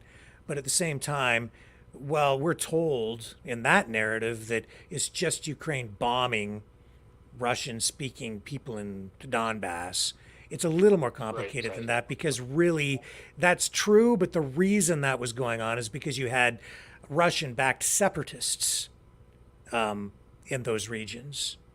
Yeah, very active. And so that is seen then by the Ukrainian government as treasonous and an existential threat to the country. It's breaking the country apart. So you basically have a civil war is on your hands, is what you have. And it was Russia backing those separatists, which then was creating disruption within the country, which served the Russian purpose. And that was allowed to drag on for quite a while, until finally Russia launched its what they call a special military operation to go in and support those people. But it's not just that Ukraine decided they were just, because they're so evil, one day decided they were just going to start bombing the people up there. There were reasons for it. And and I don't mean to minimize any of that at all. Yeah. Because it sounds like, there was a referendum and all those things. Like, there's no way, unless you were, I don't know. I think that unless you were a Ukrainian or a Russian close to the whole thing, or a general in the military, you're not going to really know for sure. But I just don't think that it helped that Ukraine wanted to be a member of NATO. And I don't know, I just feel like, in a way too, that they've kind of been abandoned. It sort of feels like, like the, in the playground where like somebody goes and picks a fight, with the bully or whatever, but then, leaves the friend there, Yeah, I think this is such a tragic story, and it's a repeat of what we've seen from the United States, and it's because the U.S. as a country politically is so dysfunctional that you've got these neocons and the war hawks from the Democrat side that basically went over there and promised Ukraine, the people there and the government, that they would support them through thick and thin. And then when push comes to shove, the system over here in the United States is dysfunctional, because you have Trump and MAGA, and they're not supportive of what's going on in Ukraine. So they're tying that issue to what's going on at the Mexico-U.S. border and immigration, and they're not going to let the funding be approved because they don't want it to go to Ukraine anyway. So they're standing in the way. And now you've got people basically been promised that they would get support if they go to war, and they go to war, and it's there for a while, and now it's being cut off. And if they don't get the money and the funding to come through, they're just going to get slaughtered. So that's not. It's morally corrupt. The States has done this so many times in the past. You look at what they've done to the Kurds multiple times, where they pulled support and Kurds get slaughtered, and yet, it's a terrible thing that has happened there. And I understand the MAGA position, the Trump position on it, and I agree with Trump, honestly, that, he could, if he was president, he could end this thing in a day. He could negotiate a settlement. I think that it should just basically stop right where it is. Putin should stop. Zelensky should sue for peace. Find the courage of the white flag, as the Pope said, because Putin basically has the territories, I think, that he really wants. And those are the Russian-speaking territories, where the separatist areas, Crimea, the Donbass. I think he'd be content with that. Zelensky should just say, let's just end this thing, while he still has at least some position to bargain from, and then end the death. That's the most important thing, in my view. Yeah. Well, I mean, the thing is that, end it before there's not a single young person left. Yep. That's the thing, right? I mean, I don't know. I mean, it's like you say, there's a lot of propaganda. It's hard for anybody to know really what's going on. But at the end of the day, when you hear that they're pulling people, young women off the streets to go fight, I don't know if there's any truth to that at all. But Yeah, well, I mean, it's the tragedy of what's gonna be Ukraine. left? Yeah. What's going to be left of the country? You know, if there's nobody to populate it, I don't know. Anyway, I Just all through I really history, that's the way feel Ukraine has been. Has been like used like a doormat by various countries. Right? So in World War II, you know, one minute you've got, you know, the communists in there controlling everything, and then the Germans come in, and some people see the Germans at that moment as sort of like liberating them, right? Because of that's the way they were seen at the time, and you know, and then Germany's defeated and the communists come back in, and you know, it's just back and forth. And that's a country, because of where it's positioned, it's always being, in one way or another, controlled or heavily influenced, but basically controlled by one major power or another. They really have there is. It's difficult for them to survive as a nation state. I asked John, like, does Israel have a right to exist? The very same question needs to be posed with Ukraine. Does Ukraine have a right to exist as its own standalone nation state? And it's been my position from the beginning, just my personal position, not that it's worth spit, because nobody listens to me anyway, and they're not going to, but, you know, it's like, yeah, I think that they should, but they should be independent. It should be like a neutral state. They should be allowed to have their own government, free of influence from the United States, from NATO, from Russia. But that's not likely to happen, because it just hasn't happened.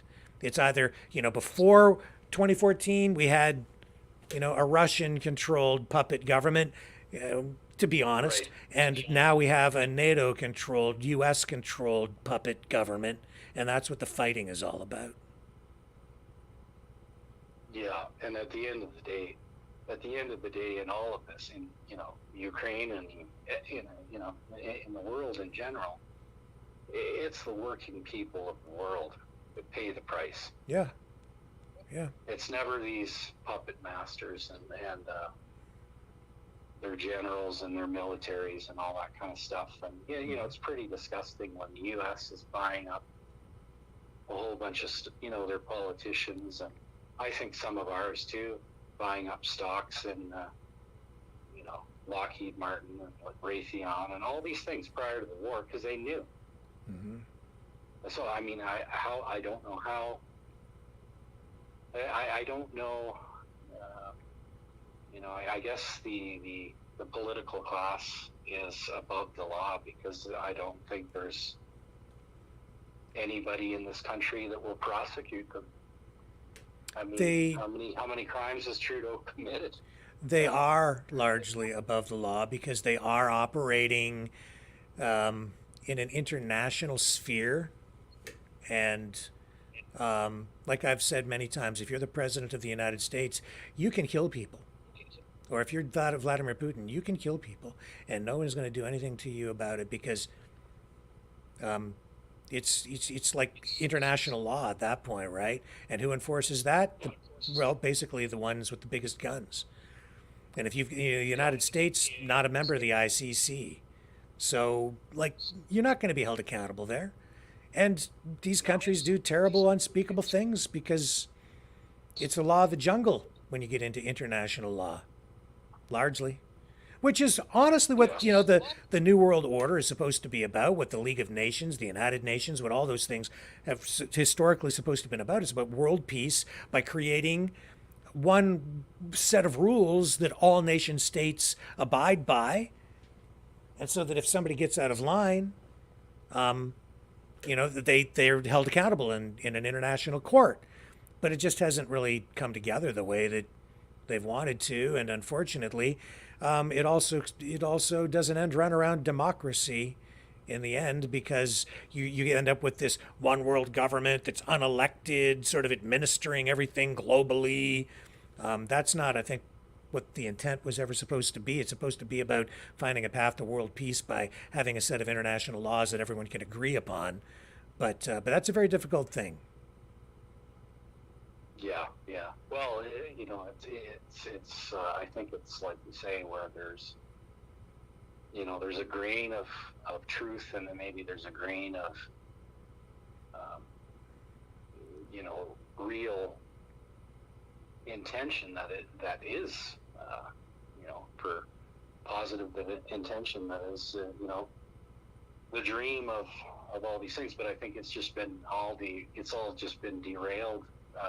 And self-interest has come in, and but I don't know what chance Canada has in that whole stage. I don't know what chance we have in this country of, even if we got a conservative government tomorrow. But, I know that financially we would probably be a little bit more stable. Oh, no doubt about that. Yeah. That's the thing about the Conservatives, is they do know how to run the economy. Historically, that's been proven. And if you get Polyev in there, who does understand economics, he really does. He'll get things back on track. I'm pretty sure of that. At least better. Trudeau doesn't have a freaking clue about economics at all. Either does Freeland. That's why we're in so much trouble. I mean, the thing is that there's video of Trudeau. You can't do basic math.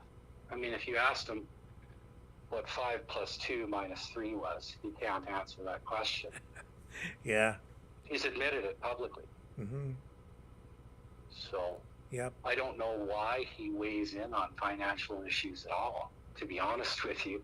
And then Freeland doesn't even have any experience in finance. Yeah. Except for she's our finance minister. Yeah, they seem to think they can spend their way out of a debt crisis. It's bizarre. And I do understand modern monetary theory, the theory behind it, but it just in the end isn't going to work because it's just going to devalue the currency. So that's where we're headed, and they've got their foot on the gas pedal. We're heading for the cliff. Pray that Polyev gets elected, I guess. Not that I entirely trust the Conservatives, because they certainly let us down during the pandemic. Yeah, absolutely. But what are we going to do, man? Like, there's nobody else out there that is positioned to even come close to potentially forming an alternative government. No, that's for sure. I mean, the thing is it kind of looked like the People's Party had a little bit of momentum there for, a couple of months. But at the end of the day, I think that I agree with, there was another announcer, another guy, I watched his channel as well. And he just said that at the end of the day, Max Bernier, he talks a good talk, but he's just not the right leader. Well, I've had some involvement with the PPC, and they do have some internal issues within the party that are kind of holding things back, in my view. And I understand why they're doing what they're doing, but they're going to have to overcome some of those challenges if they're actually going to get people elected. They've got some pretty serious challenges. They need to start getting a few people. Do they actually have a couple of seats at this point? No, they have nothing. Even Max has not been able to get elected in his own ridings. And he did that by-election, was it a year ago now? Anyway, yeah, he didn't. I think so, yeah. Didn't get elected, and that was a conservative kind of riding. I think that they don't even understand their own political movement, to be honest. I was pretty involved with them until I started sitting in this chair again. But the PPC had a shot at doing something when the pandemic was on and we had that election. That was the opportunity they had to really make great gains, and it was squandered, in my view. They didn't quite rise to the occasion. I think you're right. I think that, if they had been able to at least come away with a few wins, that would have given them some momentum. But even one, but they couldn't even get one. And now I would say the PPC, the Populist Party, the People's Party, if you will, they're going to come into this next election, and I think they're going to end up with less than they had during the last election at the end. I think they will end up with less because the Conservatives keep benefiting from everything that the PPC does, the PPC supporters, the protests, the freedom movement.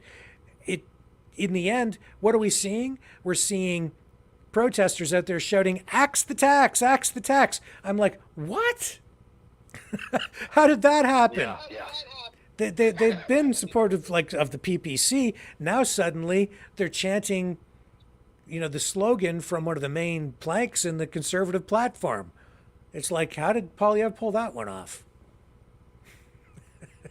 Pretty slick. Yeah, I don't know, but I mean, I guess at the end of the day, it's just people want to jump on the team on the bus of the team that's winning, right? Yeah.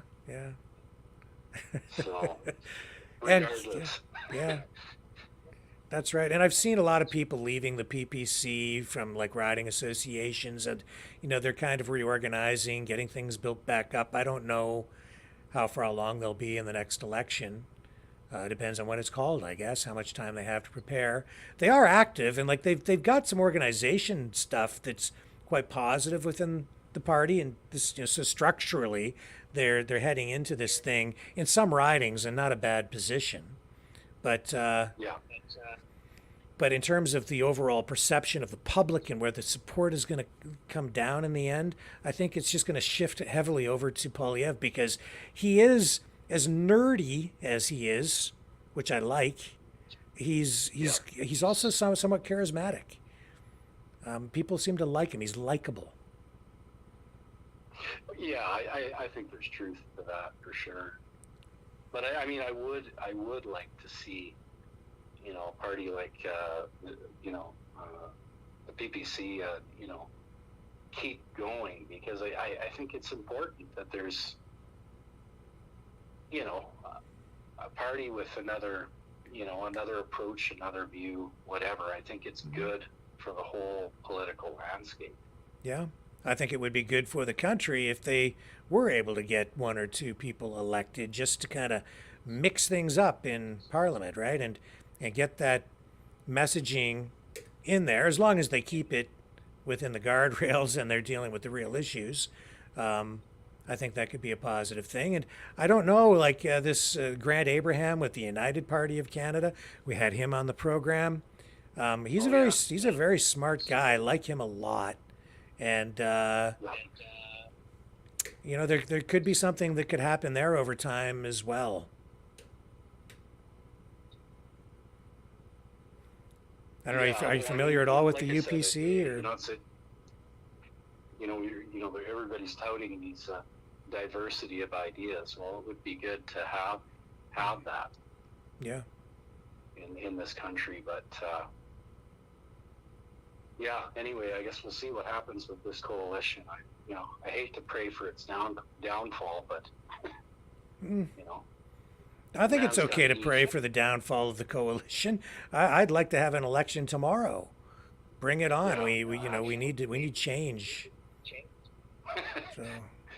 I guess that's the other question I have for you, Rick, is whether or not you think that they're going to, try to pull some kind of snafu with elections or whatever. Because, I mean, the way that the numbers look right now, the Liberals are dead. Mm-hmm. So I sort of wonder, what are they going to do to try to stay in power? There's only so much he can do. Like I don't subscribe to the idea that he's never going to have an election again. He's just a dictator. It's not true. He can't. No, there's a deadline. Like there's a hard date. I don't remember what it is. I think it's October 2025. He has to have an election by then. It's in the Constitution. It's in the rules. Right. It's going to happen one way or another, sooner or later. Yeah. He can go sooner if he thinks is to his advantage, or if there's a vote of confidence that he loses, then we could have an election earlier. I think it's probably going to happen. But it's going to happen in 2025 at the latest. Yeah, well, hallelujah. Hopefully we hopefully we can all find a way to survive for another year. Yeah.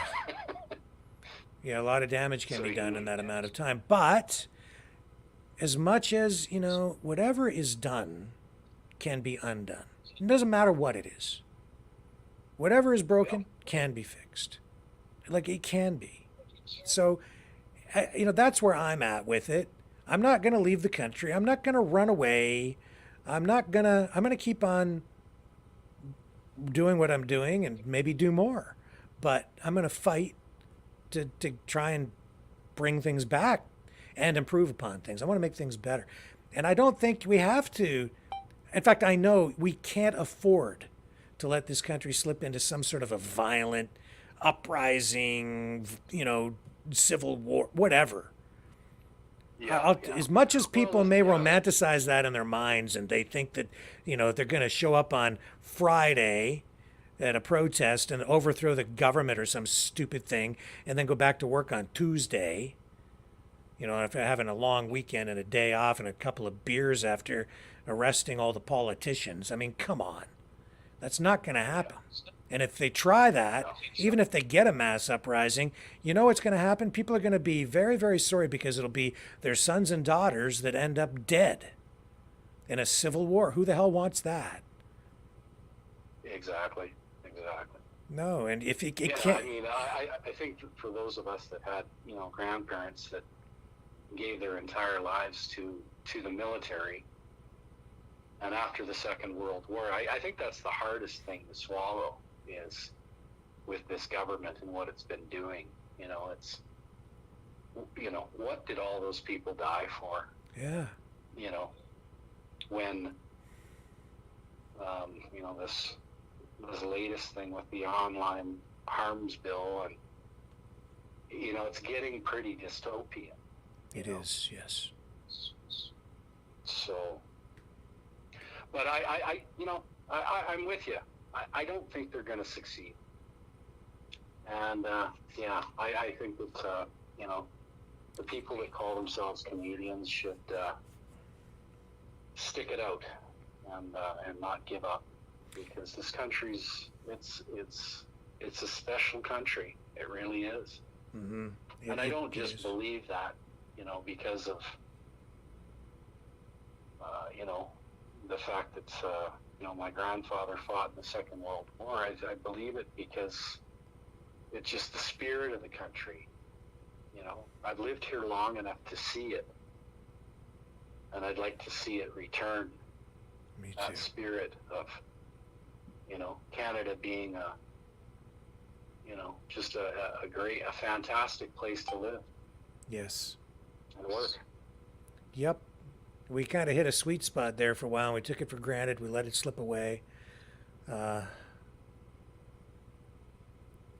the thing. When we achieved so much, it was so good in so many ways. Not that there weren't things that needed to be fixed and improved, but we really did hit a high mark. And we just let people, it's always, people like, I'm going to get in there and change the world and I'm going to make things better. And they push and they push and they put, and they take things too far. And, the progressives have really just destroyed things by, the drag queen story time stuff. It's like they just shove it right in people's faces, right? So that it pisses people on the other side off. Then you get all this polarization. Like, that's just one example. It's like, okay, we're tolerant. Go live your life the way you want. But when one side or the other starts pushing hard to make the other side accept, and it's just like it just got out of hand. Everything.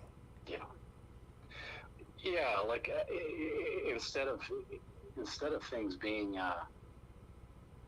allowing people to live their life, whether it's their religion or whether it's, their lifestyle or whatever.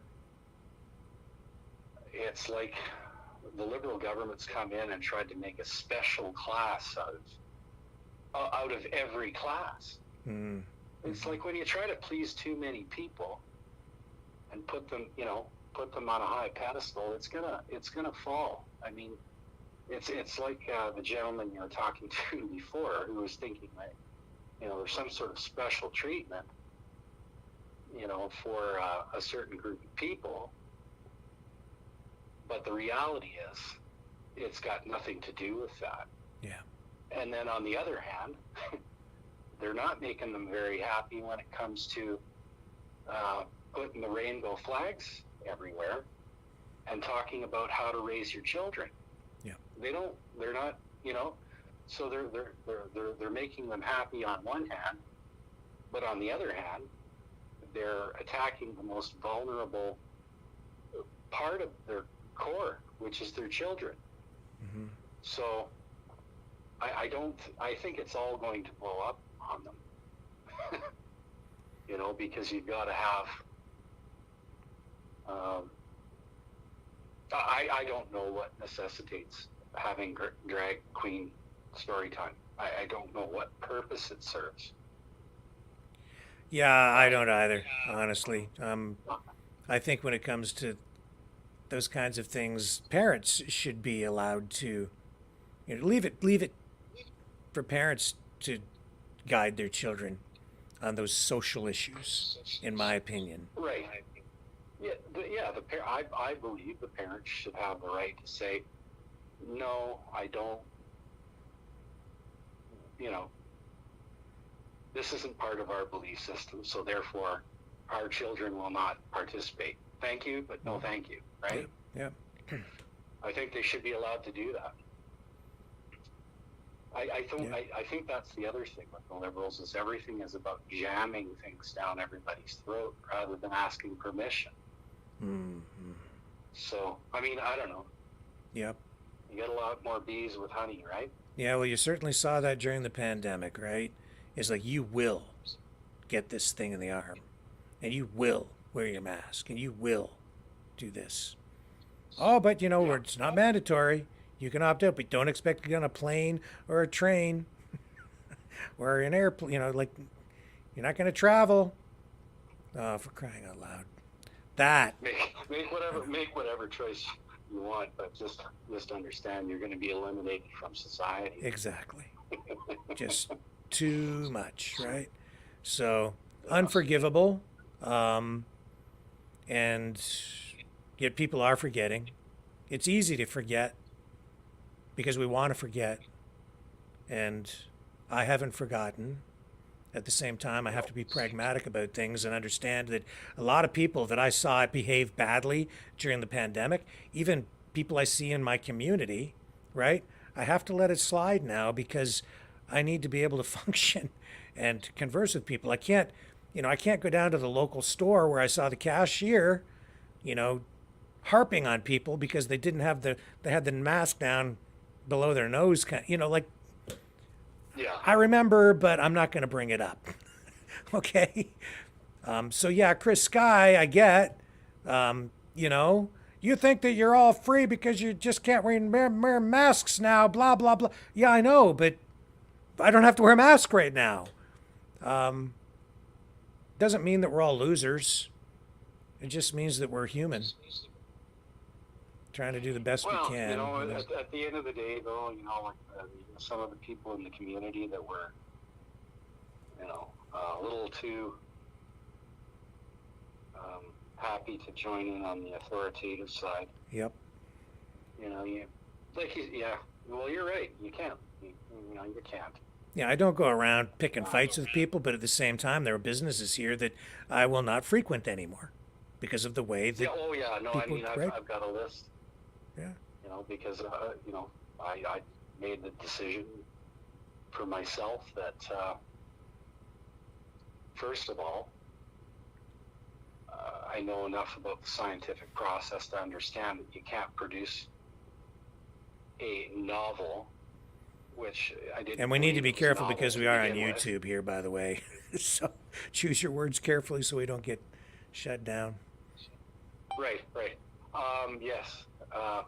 But anyway, the point is that it's you know, live and let live. But a person can make their choices. I guess and that based on what they saw. I guess the thing is you can forgive, but don't forget. Right. Yeah. Yeah. And that's, I would suggest that to anybody, because at the end of the day, if you're going to be stuck in resentment and anger, trust me, it was a struggle for a couple of years. Yeah. I'm just sort of coming down to the point of trying to let it all go. But like you say, I'm never going to forget. Yeah. That my rights were deprived of me. It's, I touched on this when I was heading off to Costa Rica, right? I really hadn't traveled outside the country at all since the pandemic.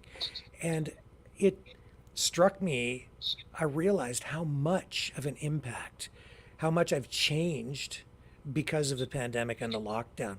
And the way my lifestyle has changed as a result, it hasn't really gone back to the way it was before. I'm still very much living the kind of life that I was during the pandemic for a bunch of reasons, but psychologically, it has affected me in ways that I sort of knew, but didn't fully appreciate. Nervousness, apprehension about leaving to go on the trip because it's been so long. Worried about what's going to happen at the border. Are they going to like hassle me because I don't have a mask, or like I'm going to arrest me because of something I've said on here? Just crazy stuff. Paranoia. Yeah. Well, and I think that I think that I can relate to that and share that, because there was times where for example, my brother had offered to, he just wanted to get out, and do something. But, because of what was going on, I was too fearful to we could leave the country, but, what if we're not allowed back? And, there's a lot of what ifs that the psychological aspect of it is, I don't know. I know that people are uncomfortable talking about the subject and everything else, but I think at the end of the day, there's a lot of healing that this society needs to do. Not just this society, it's the whole world. They did it to the whole world. They did. So it's amazing. It's just, it's a hard thing to quantify, let alone process, I guess. It's terrible. I would say. And it's that's why when I went down on this trip, I asked around. It's one of the things that I wanted to find out. People said, get out of Canada, escape Canada, go to like Costa Rica. I went down there. I talked to people. And you know what, man? They went through the same stuff down there. There's no more freedom there than there is here. Same lockdowns, same masks, same jabs, same everything. They went through it all down there too. It is. The world is, it's a global stage. It's not. It's not like you're going to run from here and go there. And that's why. I think that there's probably people that have moved out of Canada, for better immediate economic results, right? Mm-hmm. But I don't know, Yeah. What certainty is there that, wherever it is in Spain that you go, or Costa Rica or Mexico or wherever, that those costs don't balloon, or their taxes don't go. I don't know. I honestly didn't see like much of a cost of living advantage even down there. And I did meet some other people who spend half the year in Panama, and they said that it is less expensive there, but they were comparing it to Florida, where Florida is a lot more expensive than it is to live here. So Canada versus Costa Rica or even Panama, it's almost comparable from what I was able to see.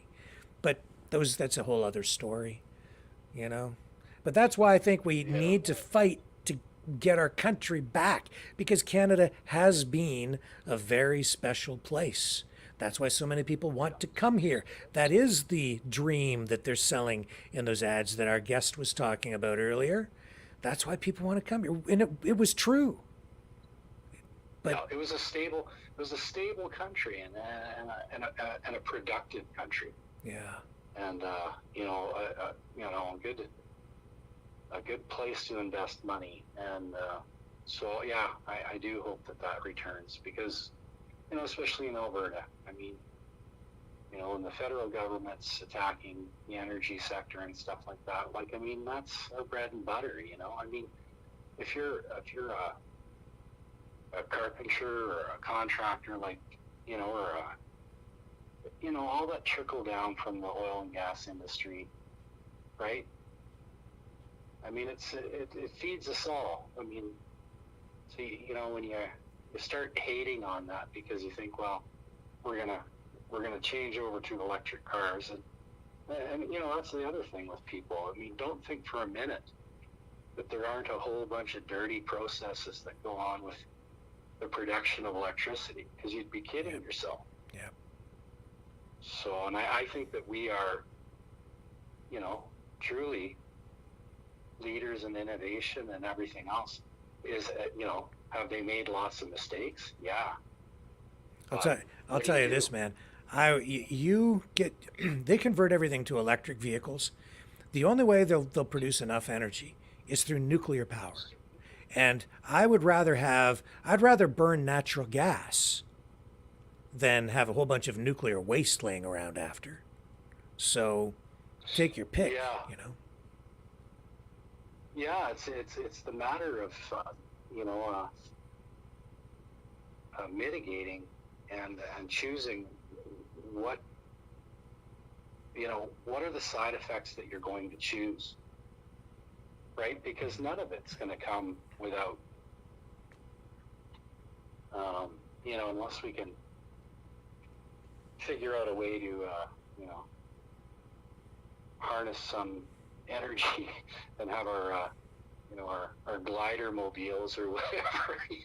Well, I was thinking about that. Like, people say, well, what's your solution? Man, I've got a lot of solutions.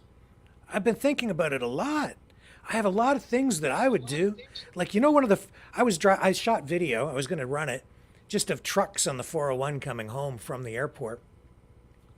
And I was thinking to myself, what we need to do is, first of all, we need to actually build more lanes on the 401. That's the first thing I do. But then I'd turn around and I'd harness this technology for flying cars that we actually have. It's a real thing, and we can do it today. And I would, if I was in charge, which never will be, but if I was, I would build heliports in the centers of these, like, all cities. And I would have, like, air taxis that would run to different points in major cities and then between cities. That would, even though I would build more road infrastructure for trucks to expedite trade and make it more efficient and grow the economy that way, by improving efficiency between factories and bringing back manufacturing, you get those heliports going. You don't need to build as much infrastructure anymore. You don't need as many roads, because people can use these flying cars, flying taxis, flying minibuses, basically, so they can zip really quick. They talk about high-speed rail. Screw that. Heliports. Yeah. Right? Get people all to places really quick. You could fly, what takes an hour to get from one city to another now in Canada, in Ontario. That's really kind of the distance between different communities, about an hour by car. You can cut that down probably to 20 minutes, 15 minutes. And you go into these heliports. Plus, it would then give you the people who would bring more activity into the core areas of communities again and revitalize the downtowns. I mean, this is a solution to a lot of problems. And you want to talk about the environment. Look at all the environmental advantages there will be when you have flying cars, taxis, or minibuses, instead of paving over Mother Nature with highways. Right? Right. Yeah, absolutely. Yeah, if you could improve the efficiency of the of the existing highways, for, like you say, for trucking, for industrial stuff, and I completely agree with you that it would be great if we could bring back some manufacturing to this country. Why are we? I mean, if you just think about the amount of oil from these barges and stuff like that are bringing ships that are bringing goods over from China or wherever, and then you want to talk about the environment, right? Yeah. Like, why don't we build this stuff here? We should be. Create jobs. We have so much opportunity. We have so much at our disposal. The resources are all here. We should be processing the stuff here, manufacturing here, adding value to our natural resources that we harvest and mine, right? Creating all kinds of employment and opportunities for people. The technology is all there. There's so much. The future could be so fantastic. It really could be. And we can get there so quickly, too. Like, even just talking about bringing manufacturing back. Why can't we do that? Of course we can. It's just a choice. But you have to have the political will to do it. You need someone with vision and leadership to say, hey, we want to do these things. Here's the vision. This is the plan.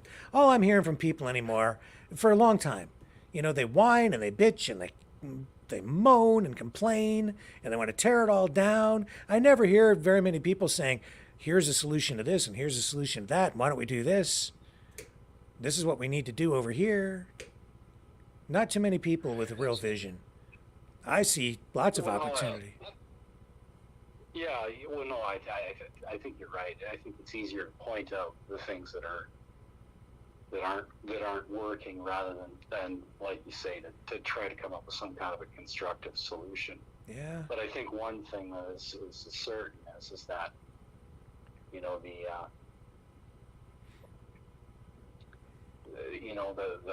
the level of corporate greed and profit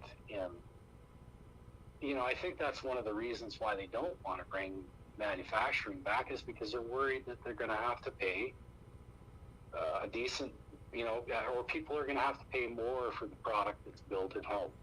Yeah. But I think if people, actually believe that they care about the environment and all the rest, and that you, like you say, you have these solutions and things in mind that could actually affect that and impact in a positive way,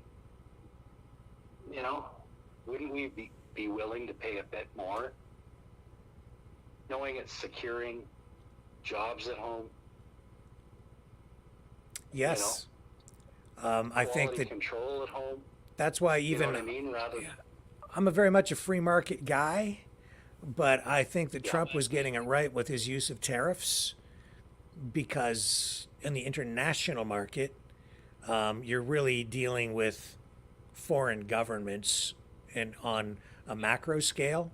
So yeah, use constructive use of tariffs to protect industries, increased efficiency through the harvesting and mining of natural resources, make use of your domestic oil, make use of your lumber, your uranium, all your mineral resources here, right? But don't just extract those resources and ship them to other countries. Process the stuff here, add the value here, and then have massive amounts of cheap, affordable energy for the people and for industry, so that your industries are ultimately more and more competitive. That's how you compete, right? And make sure that your industries are insulated, protected domestically, and then take steps beyond that to try to make yourself competitive internationally for exports in certain sectors where you have competitive advantages. But you got to bring your manufacturing back. Without that, and then you leverage your productivity. With the only way we're really going to get out of our debt spiral here and our debt destiny is to harness the AI and robotics.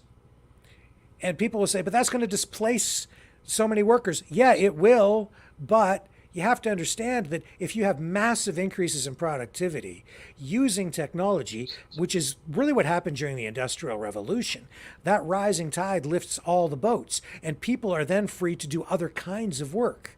And people will. They'll become productive in other areas, and that's okay. And they will become productive in industries related to AI and robotics and the maintenance of these things as well.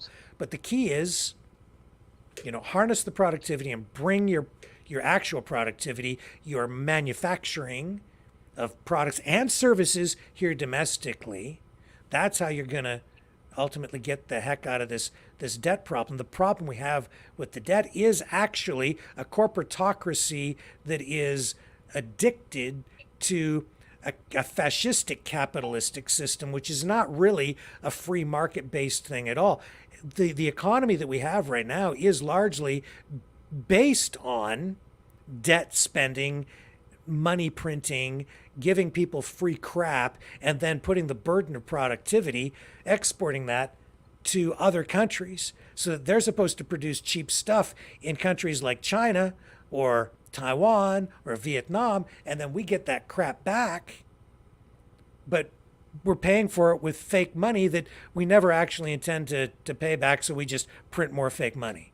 It's a capitalistic system that is, I'm very pro-capitalism, but what we've got right now is this bizarre, it's not even so bizarre.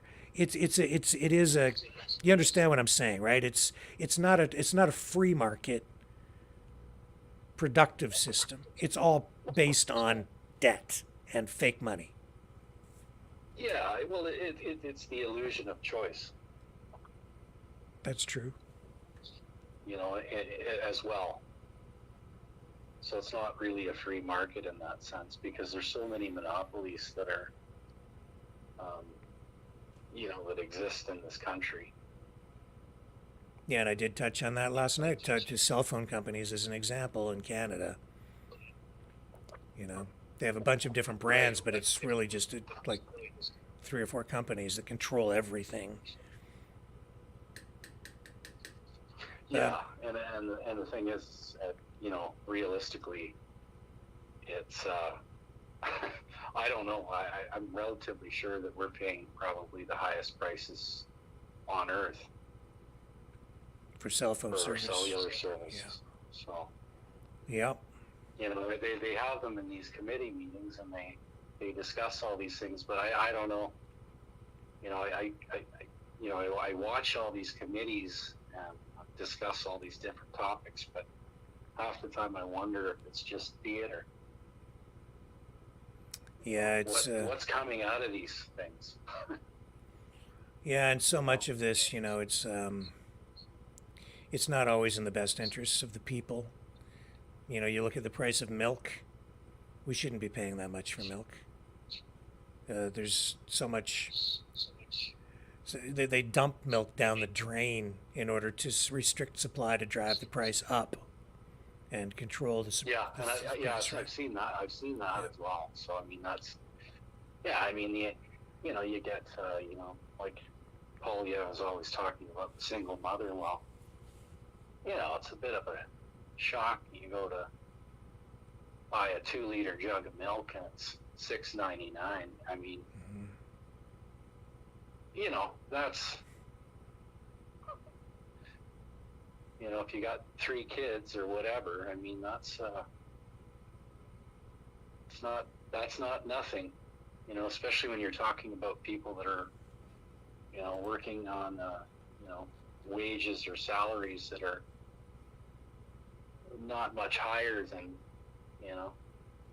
15, 16, 17. I don't know. I think I was talking to a woman at Walmart one day, and she said that she was making $17 an hour.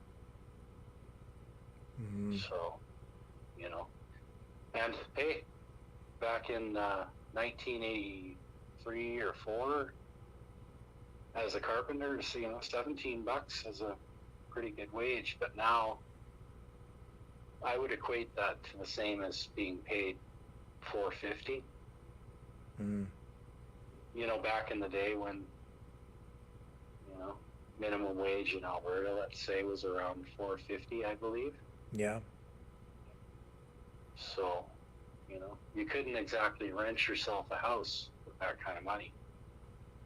Well, unless you were working 100 hours a week, but I think these days that's not necessarily an option. It shows how government, that's how it shows how our system works, right? It's based on debt and inflation, and that's how the government gets away with giving us the free stuff. They inflate their way out of their debt, and it's really a tax on us in the end anyway. And that's why prices keep going up. So my parents, I think, paid for their house that they live in today. I think they paid something like, I don't know, $20,000, $18,000 or something like that. Yeah. Right. For my first house with my wife, we paid like $67,000. Good luck today with that, you know. Yeah. Well, I mean, I can remember quoting finished, you know, square footage on a house. You know, $100 a square foot. We're not even talking about that long ago. Yeah. But then when you're talking about a 386 square foot, what they're calling them a condo, I don't know how you can. I would call that a closet, but you know, being sold for $1 million or more in Vancouver, right? Yeah. So what are you talking about? You're talking about $400 or $500 a square foot. I mean, it gets to the point where you're asking yourself, like, is it made of pure gold? Because I hope so. Yeah. As you know, crazy as things seem to be right now, though, I one thing on my trip that struck me was, as I was, you know, driving along and seeing the roads and things, it reminded me very much of some areas when I was a kid of rural Canada and even northern Ontario, and even in London, where I grew up, which was a city back then of about 170,000 people. Today it's about almost 500,000. But as a kid, there was, like, for instance, an old bridge that was from the horse and buggy days. Only one car could go over it at a time. And it was on like a regular major road. And it went over some railroad tracks, a rickety old wooden thing. And as a kid, like, that was the reality. And everybody drove over that thing. It was a busy street. And it just was there for years and years and years. It wasn't replaced until the late 1970s. But today, you go and look at what you have there, and it's all gone, right? That's all gone. I remember what was there.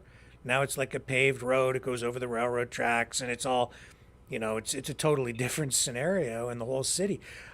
Wooded areas that I saw when I was a kid, they're all built up now, and that's just in my lifetime, right? The major changes. Oh, yeah. So 10 years from now, things could look a whole lot different. 20 years from now, definitely going to look a whole lot different. And they can be for the positive or the negative, I guess, one way or the other. I'm going to stay in the country and keep trying to make it better. Yeah, sounds good. Yeah. Yeah, I mean, you know, the thing is that, you know, I mean, what else can we do? We've gotta be optimistic, and, you know, I mean, you know, the things that we've overcome in this country, you know, thus far, and still, you know, what was it that I think that Polyev was saying that they had paid back their debt from the war, like my grandfather's generation.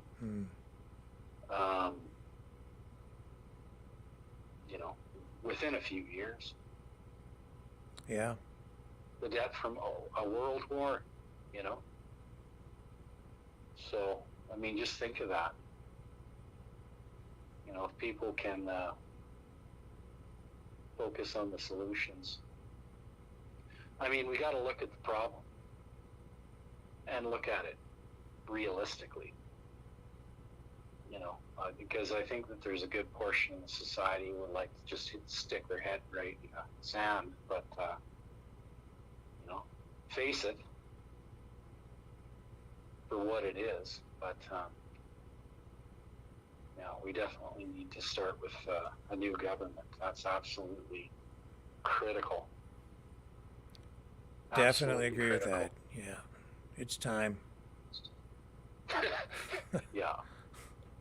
Yeah, It's time. the proof's been in the pudding for a long time here, so it's well past its expiry date. Oh, yes. God. It looks like that cottage cheese I left in my refrigerator for 3 weeks. It wasn't pretty. Right? Yeah. I should have gotten rid of that a little sooner. You'd think the guy could take a hint, but I guess we have to just deliver the message. I don't think that he has any social sensibility. He's inept. In a way, he's so narcissistic. But you know what, man? In a way, it's better if he stays, because he's so unpopular that it'll guarantee that the Liberals will be defeated. If they bring in somebody new, it might be a different scenario. So think of it that way, I guess. Oh, that he'll hang on to his grip on power until we have to deliver the message, special delivery in an election. Oh yeah. Right? But but if he were to step down and you get like if the Liberals had any strategic mind at all, he'd have been gone. Yeah, but he's got that. It's a losing prospect. It is dangerous though, because he has that name, right? Trudeau. There's it's kind of like the Canadian equivalent of Kennedy. It's political royalty in a way, right? In this country. Oh, yeah, absolutely. You know what I mean? So there is still that danger. He's got a lot of people behind him still. It's not going to be an easy fight. No. But we shall see, and with that, we should probably wrap things up here tonight. It's we've gone over time, and I'm glad we did, because I've really enjoyed this conversation. Yeah, thanks, Rick. I got a little bit of insight from our conversation as well. When it comes to some of the things that I've been sort of thinking about and grappling with. So it's been a pleasure. Pleasure's mine, sir, and I look forward to our next call together. It's been great, actually. Really enjoyed this one. You bet. Have a great night, Rick. You too. Thank you, sir. Okay, thanks. And with that, we are going to wrap things up here, folks. Let me just... I need to take that down. Just a reminder, you can support the program if you are so inclined, and we do need the support because, it's just you and me, and that's it to pay the bills. So, yes, thank you. You can support us at MaverickDonations.com. Where's the banner? Right there, MaverickDonations.com.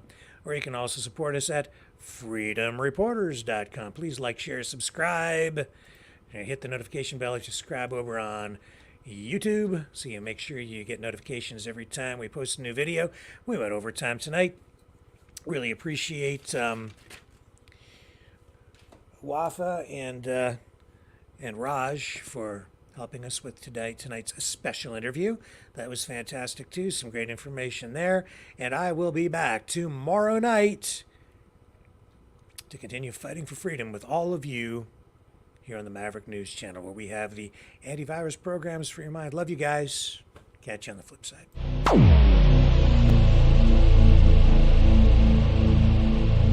This has been a Maverick Multimedia production.